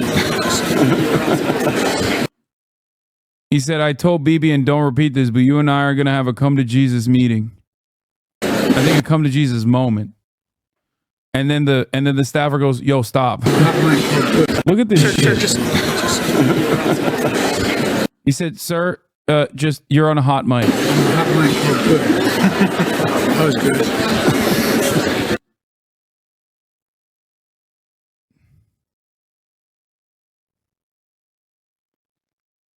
All right, let's hear what they have to say. Conservatives asked for. One of the Democrats who was a prime negotiator Come on, that, Joanne, read in the morning. Democrat Come on. Connecticut. He's a member of the Foreign Relations Committee, and he joins us now. No, Senator not Murphy, this we know piece you of were there. shit. No! Responding to President Biden's speech tonight. What's your reaction to how things went? No! The president laid it out there on the question of the border. The fact of the matter is we did come to a bipartisan agreement negotiated by a very conservative Republican Senator, James Lankford, that would have been the toughest set of measures on the border in generations. And the secret is out. Republicans voted against it because Donald Trump told them to. Why? Because Donald Trump wants chaos at the border. So I like Katie Britt a lot, but you didn't hear her say in her speech one thing about what Republicans are for, because many of the ideas that Republicans actually think would work, like putting more Border Patrol officers on the border, like giving the president the power to shut down the border. Dude, when I hate this crossings get party. too high. I hate this party. Fuck this party. Fuck this party. Fuck this party. Fuck the Democratic Party. Seriously, fuck you, dude. I knew as soon as this piece of shit was on camera, I knew it was going to be like, yeah, we want to kill Mexicans ourselves. Why won't the Republicans let us kill the Mexicans? His biggest applause lines of the night. He said, look, folks, we have a simple choice. We can fight about fixing the border, or we can fix it. I am ready to fix it. Send me the border bill now. Senator, there was one other moment when the president was talking about this issue and this bill that you worked on, where he was addressing Republican criticism, not just around this issue, but Republicans criticizing, yelling out, sort of heckling in the room. I want to get your response to this moment. The Border Patrol Union has endorsed this bill. The Federal Chamber of Commerce is, yeah. You're saying low. Look at the facts. I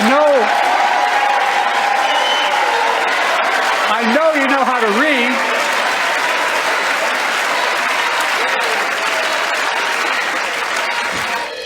There is both style and substance there to comment in terms of the president anticipating and seeming to be enjoying some of the criticism, even some of the catcalling from Republicans in the room. At least that's how it appeared through the mediation of the cameras. What was it like in the room? Well, it was actually pretty amazing in the room because the president comes out and just knocks. The person on the top of your ticket doesn't solve problems. He creates chaos. He tells people not to do their job. And that is what happened on that immigration bill. And the president, Joe Biden, is allowed to call it out. So the President Biden created the crisis, only went to the border because Governor Abbott gave some immigrants options to go to Democratic cities and elevate this issue to be a national issue.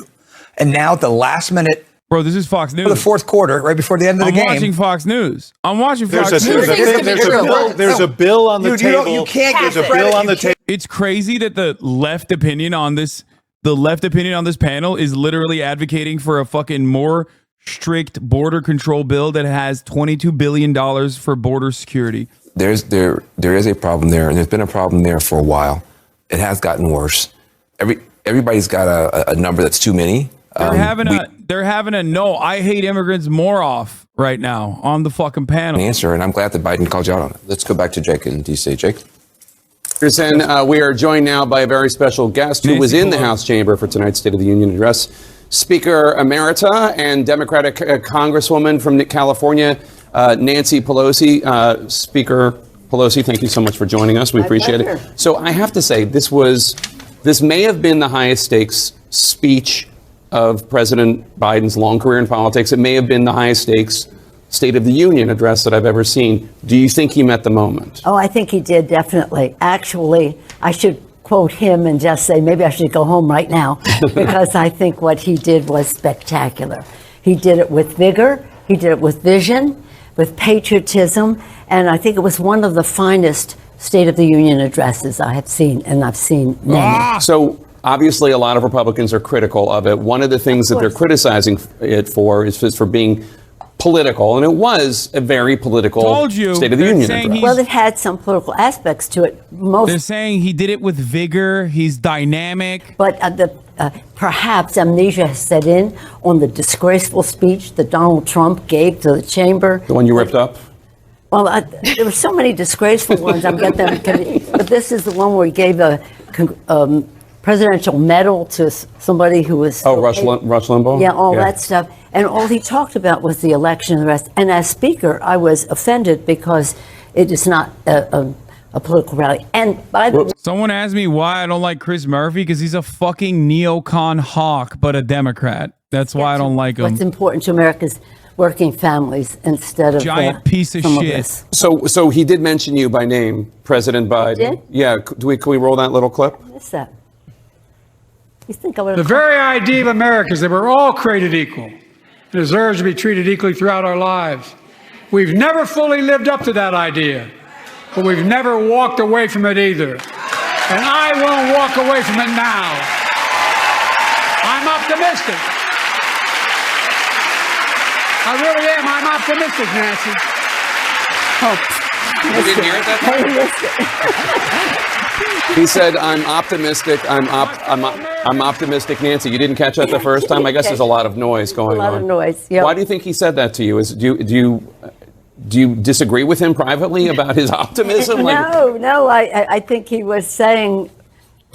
I hope you agree that I delivered the message tonight. This was, you said, it's high stakes. One of the reasons it's high stakes is because. The opposition, the person that he's running against, is such a low form. I always say he's doing a limbo contest with himself to see how low he can go. So that's really important for the Democratic candidate who is the incumbent to be presidential, to show a path. Oh my God, she's throwing it back. While I missed for the Branduzzi, I did love what he said at the end about two paths. You have a path that takes us to the path narrowing our freedom. In the history of our country, we have always expanded freedom. From a constitution, which, thank God, our founders made it amendable, ending slavery, expanding the right to vote, black men, women, as time goes by, Roe v. Wade and the rest, until this court narrowed freedom with the Dobbs decision. And threatening to say, because privacy is not guaranteed in the Constitution and we are ignoring precedent of the court, everything else is at stake, whether it's marriage equality or whatever else. So this was a path to go back or a path to go to the future. And I think that he very clearly laid out a vision for the future based on values and really centered around America's working families, which has always been his commitment. And quite frankly, I think tonight was a clear definition between the Democrats and the Republicans is what we stand for. And he has faced down big money in guns and won, big money in pharma and won, big money in fossil fuel industry and won with legislation in the Congress and a path with more to come, making wealthy people pay their fair share.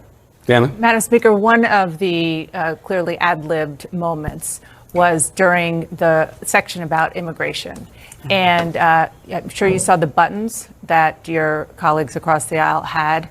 And he had one of those buttons. We believe it was given to him by Marjorie Taylor Greene.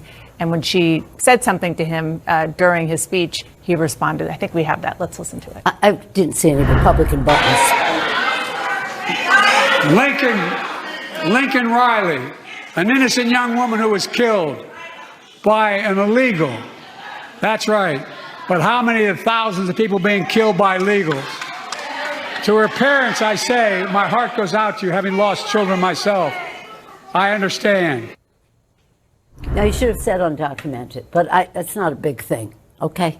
What's the big thing about No, that? I actually wasn't even going to ask about that. I was just going to ask more about the moment. But you do think that he should have said undocumented? That wasn't going to be my question. Well, we usually say undocumented. He said illegal. I don't think it's a big deal. Okay. I don't think it's a big deal. But it more is a big broadly, fucking deal, asshole. That's why you're panicking. Was on the sympathy for the family. Yeah. It's a terrible tragedy.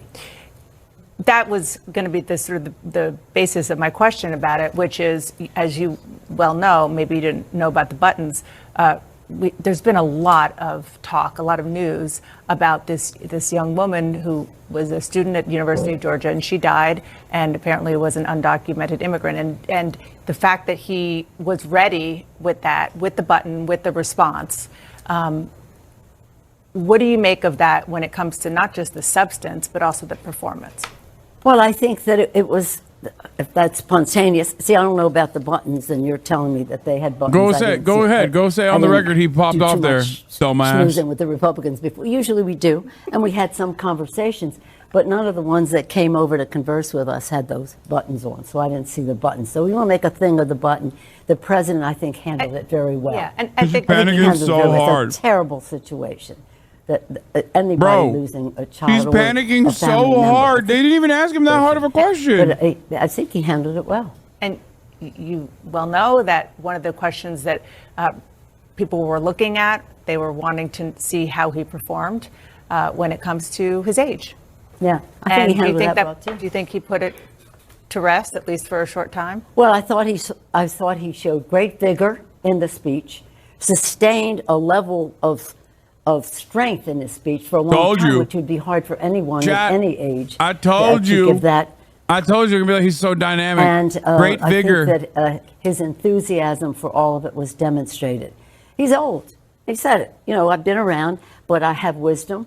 And I think it's important for him to embrace his age, says one who is older than the president myself. With age comes wisdom, judgment, knowledge. And this president, when he was speaking, I was thinking, at last people are seeing him the way we see him, which is when you go in there, you don't have to speak a longhand to him on subjects. He's informed. He's knowledgeable. He's been around. He knows the territory.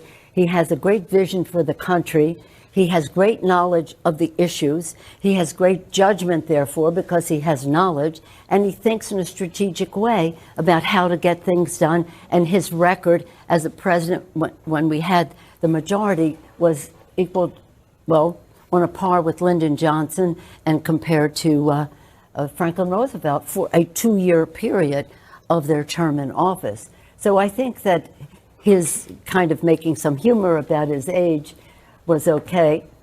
I thought he was great. What are you going to do? You can't make yourself younger, but you have to show You don't what run. you bring to the table at whatever your age is. And I think that it was important for him to embrace it. Madam Because Speaker, you can't erase it. Madam Speaker, thank you so much for being here. We really It was my appreciate it. pleasure. Thank you for your insights. But Aaron? I just want to say, What? one of the best speeches ever. One of the best speeches ever. Okay, Aaron, to you. Jake, it's interesting hearing the former speaker there talk about how this would have been a hard speech for anyone to deliver. And I'm going to admit, right when he started, they send you the full speech. So print it out. See, because of the low expectations set, they're like, he's doing gangbusters. He did phenomenal. Bro, they asked her the lightest, the gentlest question about him using the word illegals. And she's like, the button. Hyper focus on the fucking button. I didn't see the button. Where's the button? What happened with the button? It's like, no, dumbass. They're asking about the usage of the term illegal. Really, it was about demonstrating to Americans that from the moment he walks in that room, that he's got the energy to stay through to the end. And, by the end, he's still schmoozing afterwards. That's very important because that's what people wanted to see. And exclamation points. He also puts tick marks next to the words where he needs to take. Told you. Doing this ever since he started giving speeches 50 years ago. And did you hear that now that you knew that? It's part of his practice. It's part of the reason, as Kate knows better than I do, it's part of the reason why he starts early and needs to rehearse because he knows he's got to. This stutter never goes away. It's been a part of his life forever. Yep. And he mastered it at an early age, but it comes back. And so when you hear him trip up in a speech like that, this is something that he's dealt with for, all of his life. And even in it, with all the clear, the short sentences and the plethora of exclamation points to where he wanted to put emphasis, there was a lot of ad-libbing. And we started noticing that. You started noticing that earlier. Yes. Just play a couple for anybody who's just joining us now. A couple of examples of when that happened. Republicans can cut Social Security and give more tax breaks to the wealthy. Yeah. All the flubs are actually stutters. Oh, I misunderstood. No, Hassan, you saw that wrong. She was not going to ask about the word, and Nancy panicked and talked about the word. The host tried to change the combo to the button. Why is the illegal thing that big a deal? It's not like anyone cares about migrants. Yes, liberals do care about one thing, though. They don't give a fuck about migrants. But you know what they care about? Civility and aesthetics. And that was a big fucking deal because he fucked up and gave the goddamn game away. If you give the game away, then what's the difference between you and fucking Donald Trump? Bro, Donald Trump calls it migrant crime, which in some ways is worse because he's saying like all migrants are responsible for this crime, right? Even he uses illegal too, obviously, but even he's calling it fucking migrant crime. He's over here being like illegals. That's unacceptable.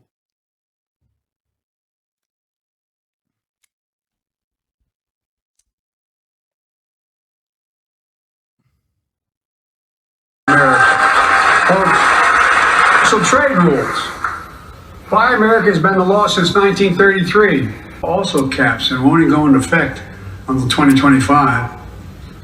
And by the way, that law was written and the benefit expires in 2025. New electric grids that are able to weather major storms and not prevent them are going to buy America. Some trade rules. Oh my God, I can hear him breathing in bed. Legislation through, he knows them enough to give them the business by name. And it's actually effective. And the last thing I'll say is if you had only heard about Joe Biden, I think it's something, you said it earlier, Chris, if you only knew about Joe Biden, what Fox says about him and what Newsmax says about him, and you think that he's practically dead, he's so old and doddering, and this was the first time you'd ever seen him, you would have no idea how they could possibly think that about Joe Biden. And the only other person I could say that about politically is Barack Obama, who they represented as this madman, who hates white people, and they tried to make him sound like this insane person. And then when he would do his State of the Union and do his thing, and talk like this. And he seemed so normal. They were like, oh, that's Barack Obama. Okay. Joe Biden's a radical progressive who in the first 2 minutes referenced. Yeah, that's why conservatives famously love Barack Obama. Because they saw him deliver State of the Union speeches and were like, you know what? I hate that black Muslim Kenyan man, but now that I saw he sure can deliver a fiery speech, I've decided he's no longer black, nor Kenyan, nor Muslim. That's what they said.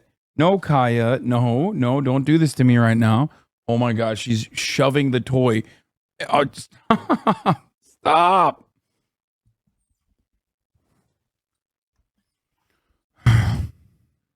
Supreme Court at one point when he was really sharply criticizing the decision in Dobbs that, of course, overturned Roe v. Wade. What was that like? What was the reaction to Democrats as that was happening? This is my first time being at a State of the Union Live. It was pretty electric. I have to say I was sitting with Amanda Zarowski. And when the president looked at the Supreme Court and delivered those lines, it was exactly what we needed to hear, what women in America needed to hear. That is the fighting Joe Biden we need back in this race. And it felt powerful. It felt empowering. It's exactly the right tone and the right way to start swinging out the gate, for our fundamental freedoms. I think that's the big win tonight for us with Joe Biden. I mean, when he is empathetic and when he is passionate about an issue like he was. Biden did good. Biden did great in comparison to the expectations of him. He also did horrible fucking Biden shit. But yeah, no, I think he performed at like an 8 out of 10. For America, it was an 8 out of 10. For me, obviously, I despise him for the constant push. The constant push to try and push a right-wing immigration bill. Administrator Regan as well. Jacked up Joe, not his normal self tonight. Oh, that's so funny. They're coping.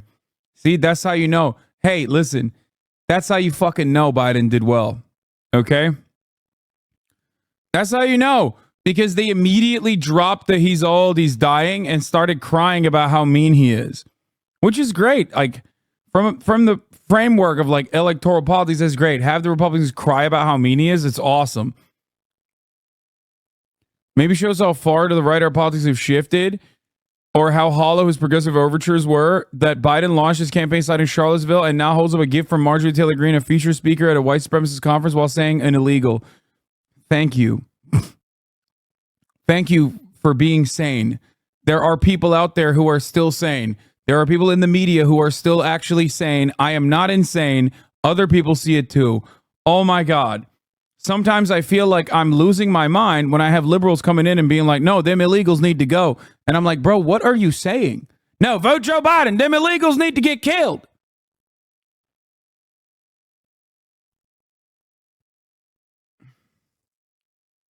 Don't care, still voting jank. Don't play me like this.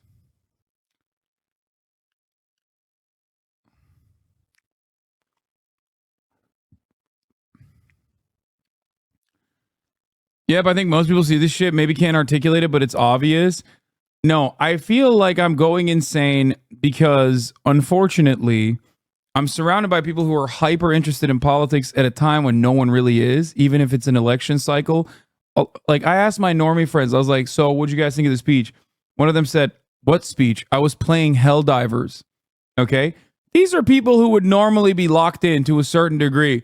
And I like tapping into like normies and asking them how they feel about this kind of stuff, because they don't care. Like, most people don't care. So the people that do care, the people that do pay a lot of attention to the ongoings of politics like this at a time when most people don't, those are the people who are usually like very pro-Democratic Party unconditionally, don't really care about the politics.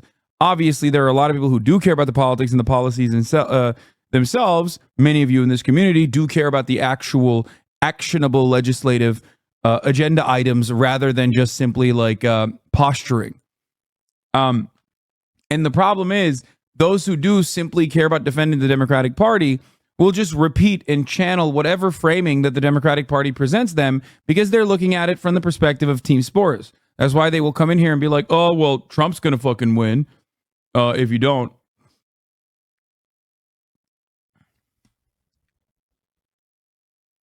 Trump's going to win if you don't vote for Biden and his like insane immigration bill and insane immigration agenda. And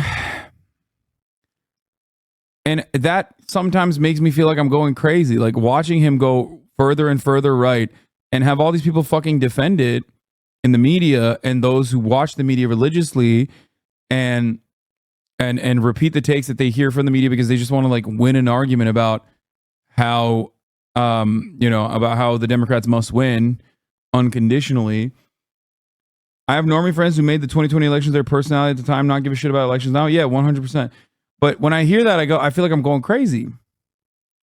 Very early on, my predecessor and some of you here seek to bury the truth about January 6th, whereupon Mike Johnson turns to stone. I thought it was one of the It strongest was one of moments his for him. claps. Yeah. That if you go back to that, you're going to see his hands doing this. At the very end where he said, you can't love your country only when you win. Yeah. And that got this. And I'm not sure he knew he was doing it. That's what I'd really like to know. Because he was one of the architects of trying to overturn the election, which is, I guess, the principal architect on the floor. Exactly. But I thought it was one of Biden's strongest moments because, again, this was his willingness to take it to the people in the audience. He's hitting the audience and saying, some of you were not willing to admit the truth. It was one of the earliest signs that he was like, I am here to bother you about some of the things you need to be bothered about. Yeah, they're lapping it up. They love this shit, dude. They're like, he was so goated. He was so goated on the sauce. He had white boy swag. Viewers reacting to the speech. Yeah, Anderson, I should just remind everyone, this is a poll of speech watchers. So it's not a poll that is representative of the electorate overall, the way people are used to watching polls. In fact, in this sample of speech watchers, which is normal, it's a little more democratic than the public is at large, because we find this when a Democrat is president, more Democrats tend to overrepresent and tune into the speech. Same thing happens on the Republican side when a Republican is president. Our makeup here is about 37% Democratic, 30% Republican, 33% independent. So about 8 points more Democrat than the country is as a whole. With that in mind, take a look at these results here. Reaction to Biden's speech among those watching it tonight, 35% said they had a very positive reaction. 29% somewhat positive reaction. That's 64% there total. And 35% had a negative reaction. Take a look at that very positive number. How does that compare with Biden's speeches to joint sessions of Congress past here? Well, you can see 35% this year, 34% in 2023, 41% in 2022, and 51% in 2021. His poll numbers go down here with reviews of his speech, kind of like they have overall with his job approval ratings. Biden's policies, will they move? I'm not going to lie. I think it's literally because CNN is just more right wing now, though. 62% said they're going to move in the right direction. 38% said they're going to move the country in the wrong direction. But keep an eye on that 62%, because we also asked how people felt that way prior to the speech. And if you compare here, before the speech started, these speech watchers, only 45% said Biden's policy would move the U.S. in the right direction. With watching the speech, that went up from 45% to 62%. Again, sort of within the norm of what we've seen in the last couple of years for him, this kind of increase in support with people watching the speech, Anderson. Fascinating to see that change. Is that, well, let's talk about it with the panel. I think I'm seeing that in my text messages from people. I think people went into the speech. I'm talking about people who are, friendly to Biden, probably going to vote for Biden. But maybe they thought they meant he's moving in the right direction as in like right wing politics, because that's what he was doing in the speech. Get it? His policies were going to help them at all.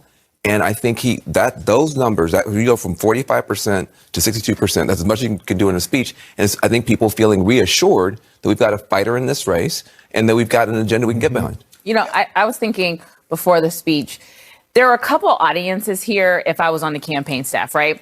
There are people who are in Biden's corner, to Vance's point. And then there are people, perhaps like me, who are, I'm going to vote for Biden, but I needed something tonight to now go and tell other people to vote for Biden. And that's what happened tonight. And these numbers prove it. Yeah, that literally, she's right. She's annoying, but she's fucking right. And it's really funny because the campaign does not have any policies, which is indicative of the attitude that they have about this reelection. Tonight, from top White House officials, and now he is going to get on the road. His cabinet's going to get on the road, and they are going to take this to the people. Let me ask you, what was it tonight that gave you something to tell other people about? I think when he talked about tax credits to buy homes, that talks to like a lot of people. The thing that was funny about Katie Britt's response is, I'm not married and I'm not a mom. So what about me, Katie? Who are you talking like? And a lot of black women fall into that category. So it felt like I didn't have a place in her party or the Republican Party. But Joe Biden was saying, damn, nobody's talking about the Israel stuff. It's crazy. When are we going to get to the Israel stuff? The tax credits. Yeah, listen. He popped off. Okay. You would have thought this man was leading the Maoist revolution. He was like rising up the peasants in the countryside. The way he was like, we're going to break up the big landlords and shit. Okay. We're going to give $400 to every American to fucking get a mortgage and buy their own home. We're going to kill landlords, that kind of shit. That's what he was hitting, right? He was hitting all those bars. Except obviously he's not going to do any of that shit. Let's be real. That's how the State of the Union works. Well, you got to balance on it. When you look at a State of the Union, where you have to fucking balance it is like, especially on the fourth year, right? And his last State of the Union, it's got to be heavy with what he has done so far. It's got to be like 70% what we've achieved, what we've done, and then 30% what we'll do again. And the interesting part about that, it was flipped. It was 70% what we're going to do if you reelect me, and 30% what we've done so far. Partially because what he's done, there's a little bit out there. There's a decent amount. I've talked about it quite a bit. But obviously what he will do in the next election, this was a campaign speech, what he will do in the next time in his second term, great, he's not going to do any of that shit. Why would I believe you when you said in the first 100 days you were literally going to deliver a pathway to citizenship? And now, 4 years later, you're begging Congress to pass a fucking right-wing immigration bill that has $22 billion in increased funding for border security, to hire more Border Patrol agents, to hire better weapons, and build the fucking wall. You're begging to build the wall. That's something that a lot of people are forgetting here. Very important. That comprehensive right-wing immigration policy straight up has provisions in it, a funding mechanism to build Trump's border wall. Okay? Unimaginable. Unconscionable. Like trying to run to the right of the Republican Party on immigration is really fucking stupid. Soft constituency, one to the... You will, of course, not hear that on your daddy's news agency, okay? The news networks that your mom and dad watch are not going to talk about that. That's why you're watching it over here, watching me fucking lose my mind over it. But just remember, when people approach you with this kind of stuff and go, I don't really understand, like, why won't the Republicans pass it? Isn't it hypocritical? Yeah, it's hypocritical. We know they're hypocrites, dog. What the fuck are you talking about? But guess who? You know who else is a hypocrite? The fucking Democratic Party, for running against Trump's border wall and then trying to fund it 4 years later. Anyway, but here, we can laugh about hogs losing their fucking minds over Brandon's speech. And this is yet another instance where it's very clearly a solid speech, and it was good for Brandon because this is how they're talking about it. I felt the president that was screaming, yelling. Like he's crying. They're such cowards. It reminds me of that one speech that he gave in Philadelphia in front of the red banners where he looked like a Red Alert cutscene. Do you remember that one? When every conservative was like, he just declared war on half the country. What is going on? He called us all white supremacist racists, which we are, but also it's not cool when he says it. You know what I mean? Yeah. That is good. That means he's doing well, as I hate to admit, because I fucking despise Joseph Robinette Brandon. But that is a W. There's a W for... That is a W for the Brandon camp. Kind of ranting, a speech that was completely partisan, maybe for reasons that Joe, I guess maybe just known to himself, but I thought it was beyond bizarre at times and frankly a little frightening because it's so different than the everyday Joe that we see and hear from. What was your reaction to such a dramatic? Yeah, he thinks he's on drugs, which he is, obviously, duh. Pretty funny that's the cope that they're going with. Oh, he's on drugs.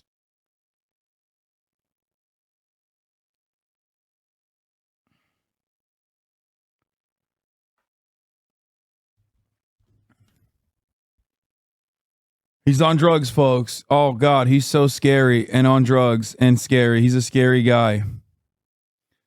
Yeah, insurrectionists are not patriots. Biden taunts Republicans over border security. Is he why we have an Adderall shortage? I think so. Seems like it.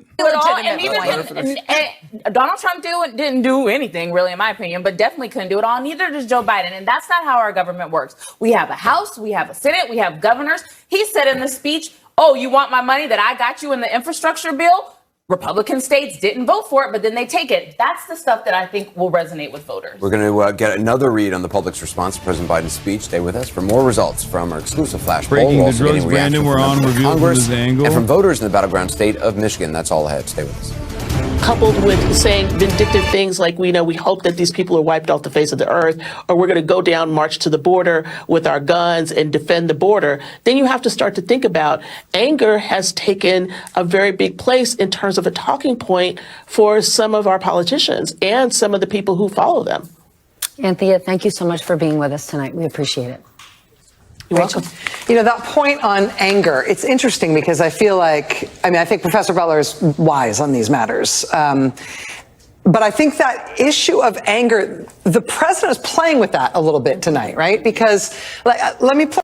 Oh my God, shut the fuck up. What is this? 15,000 Palestinians have been killed in Israeli airstrikes, 3/4 of whom are women and children. And it's horrible, but you don't see Israeli soldiers raping. Well, Dana, I Palestinian think women. we're not 15. That's crazy. Demon, straight fucking insane. Absolute monster.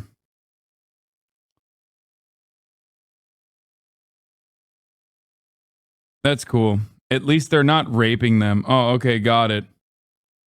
That's what we're doing, huh? That's the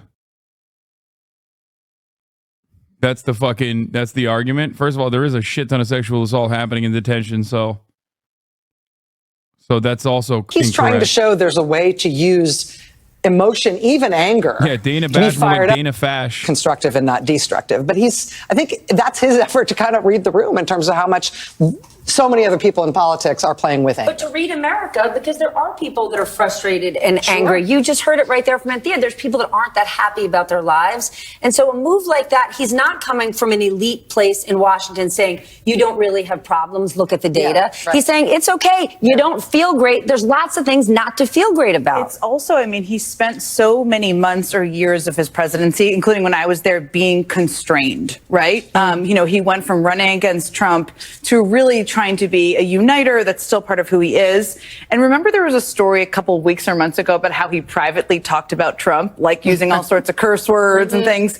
You sort of saw a hint of that tonight. Oh my God. Oh, it's a Pisaki bomb, baby. Yeah, the worst part about the State of the Union being good is that liberals will be fucking unbearable and will make a mountain out of a molehill. Oh shit. Uh-oh, I'm getting Pisaki bombed.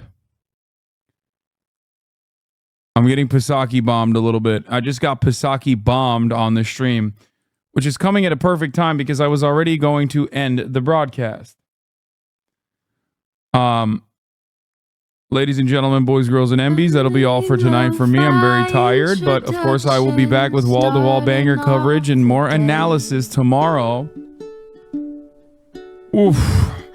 That's a half day, baby. 9.5 hours. Who's doing it? Who's doing it like me?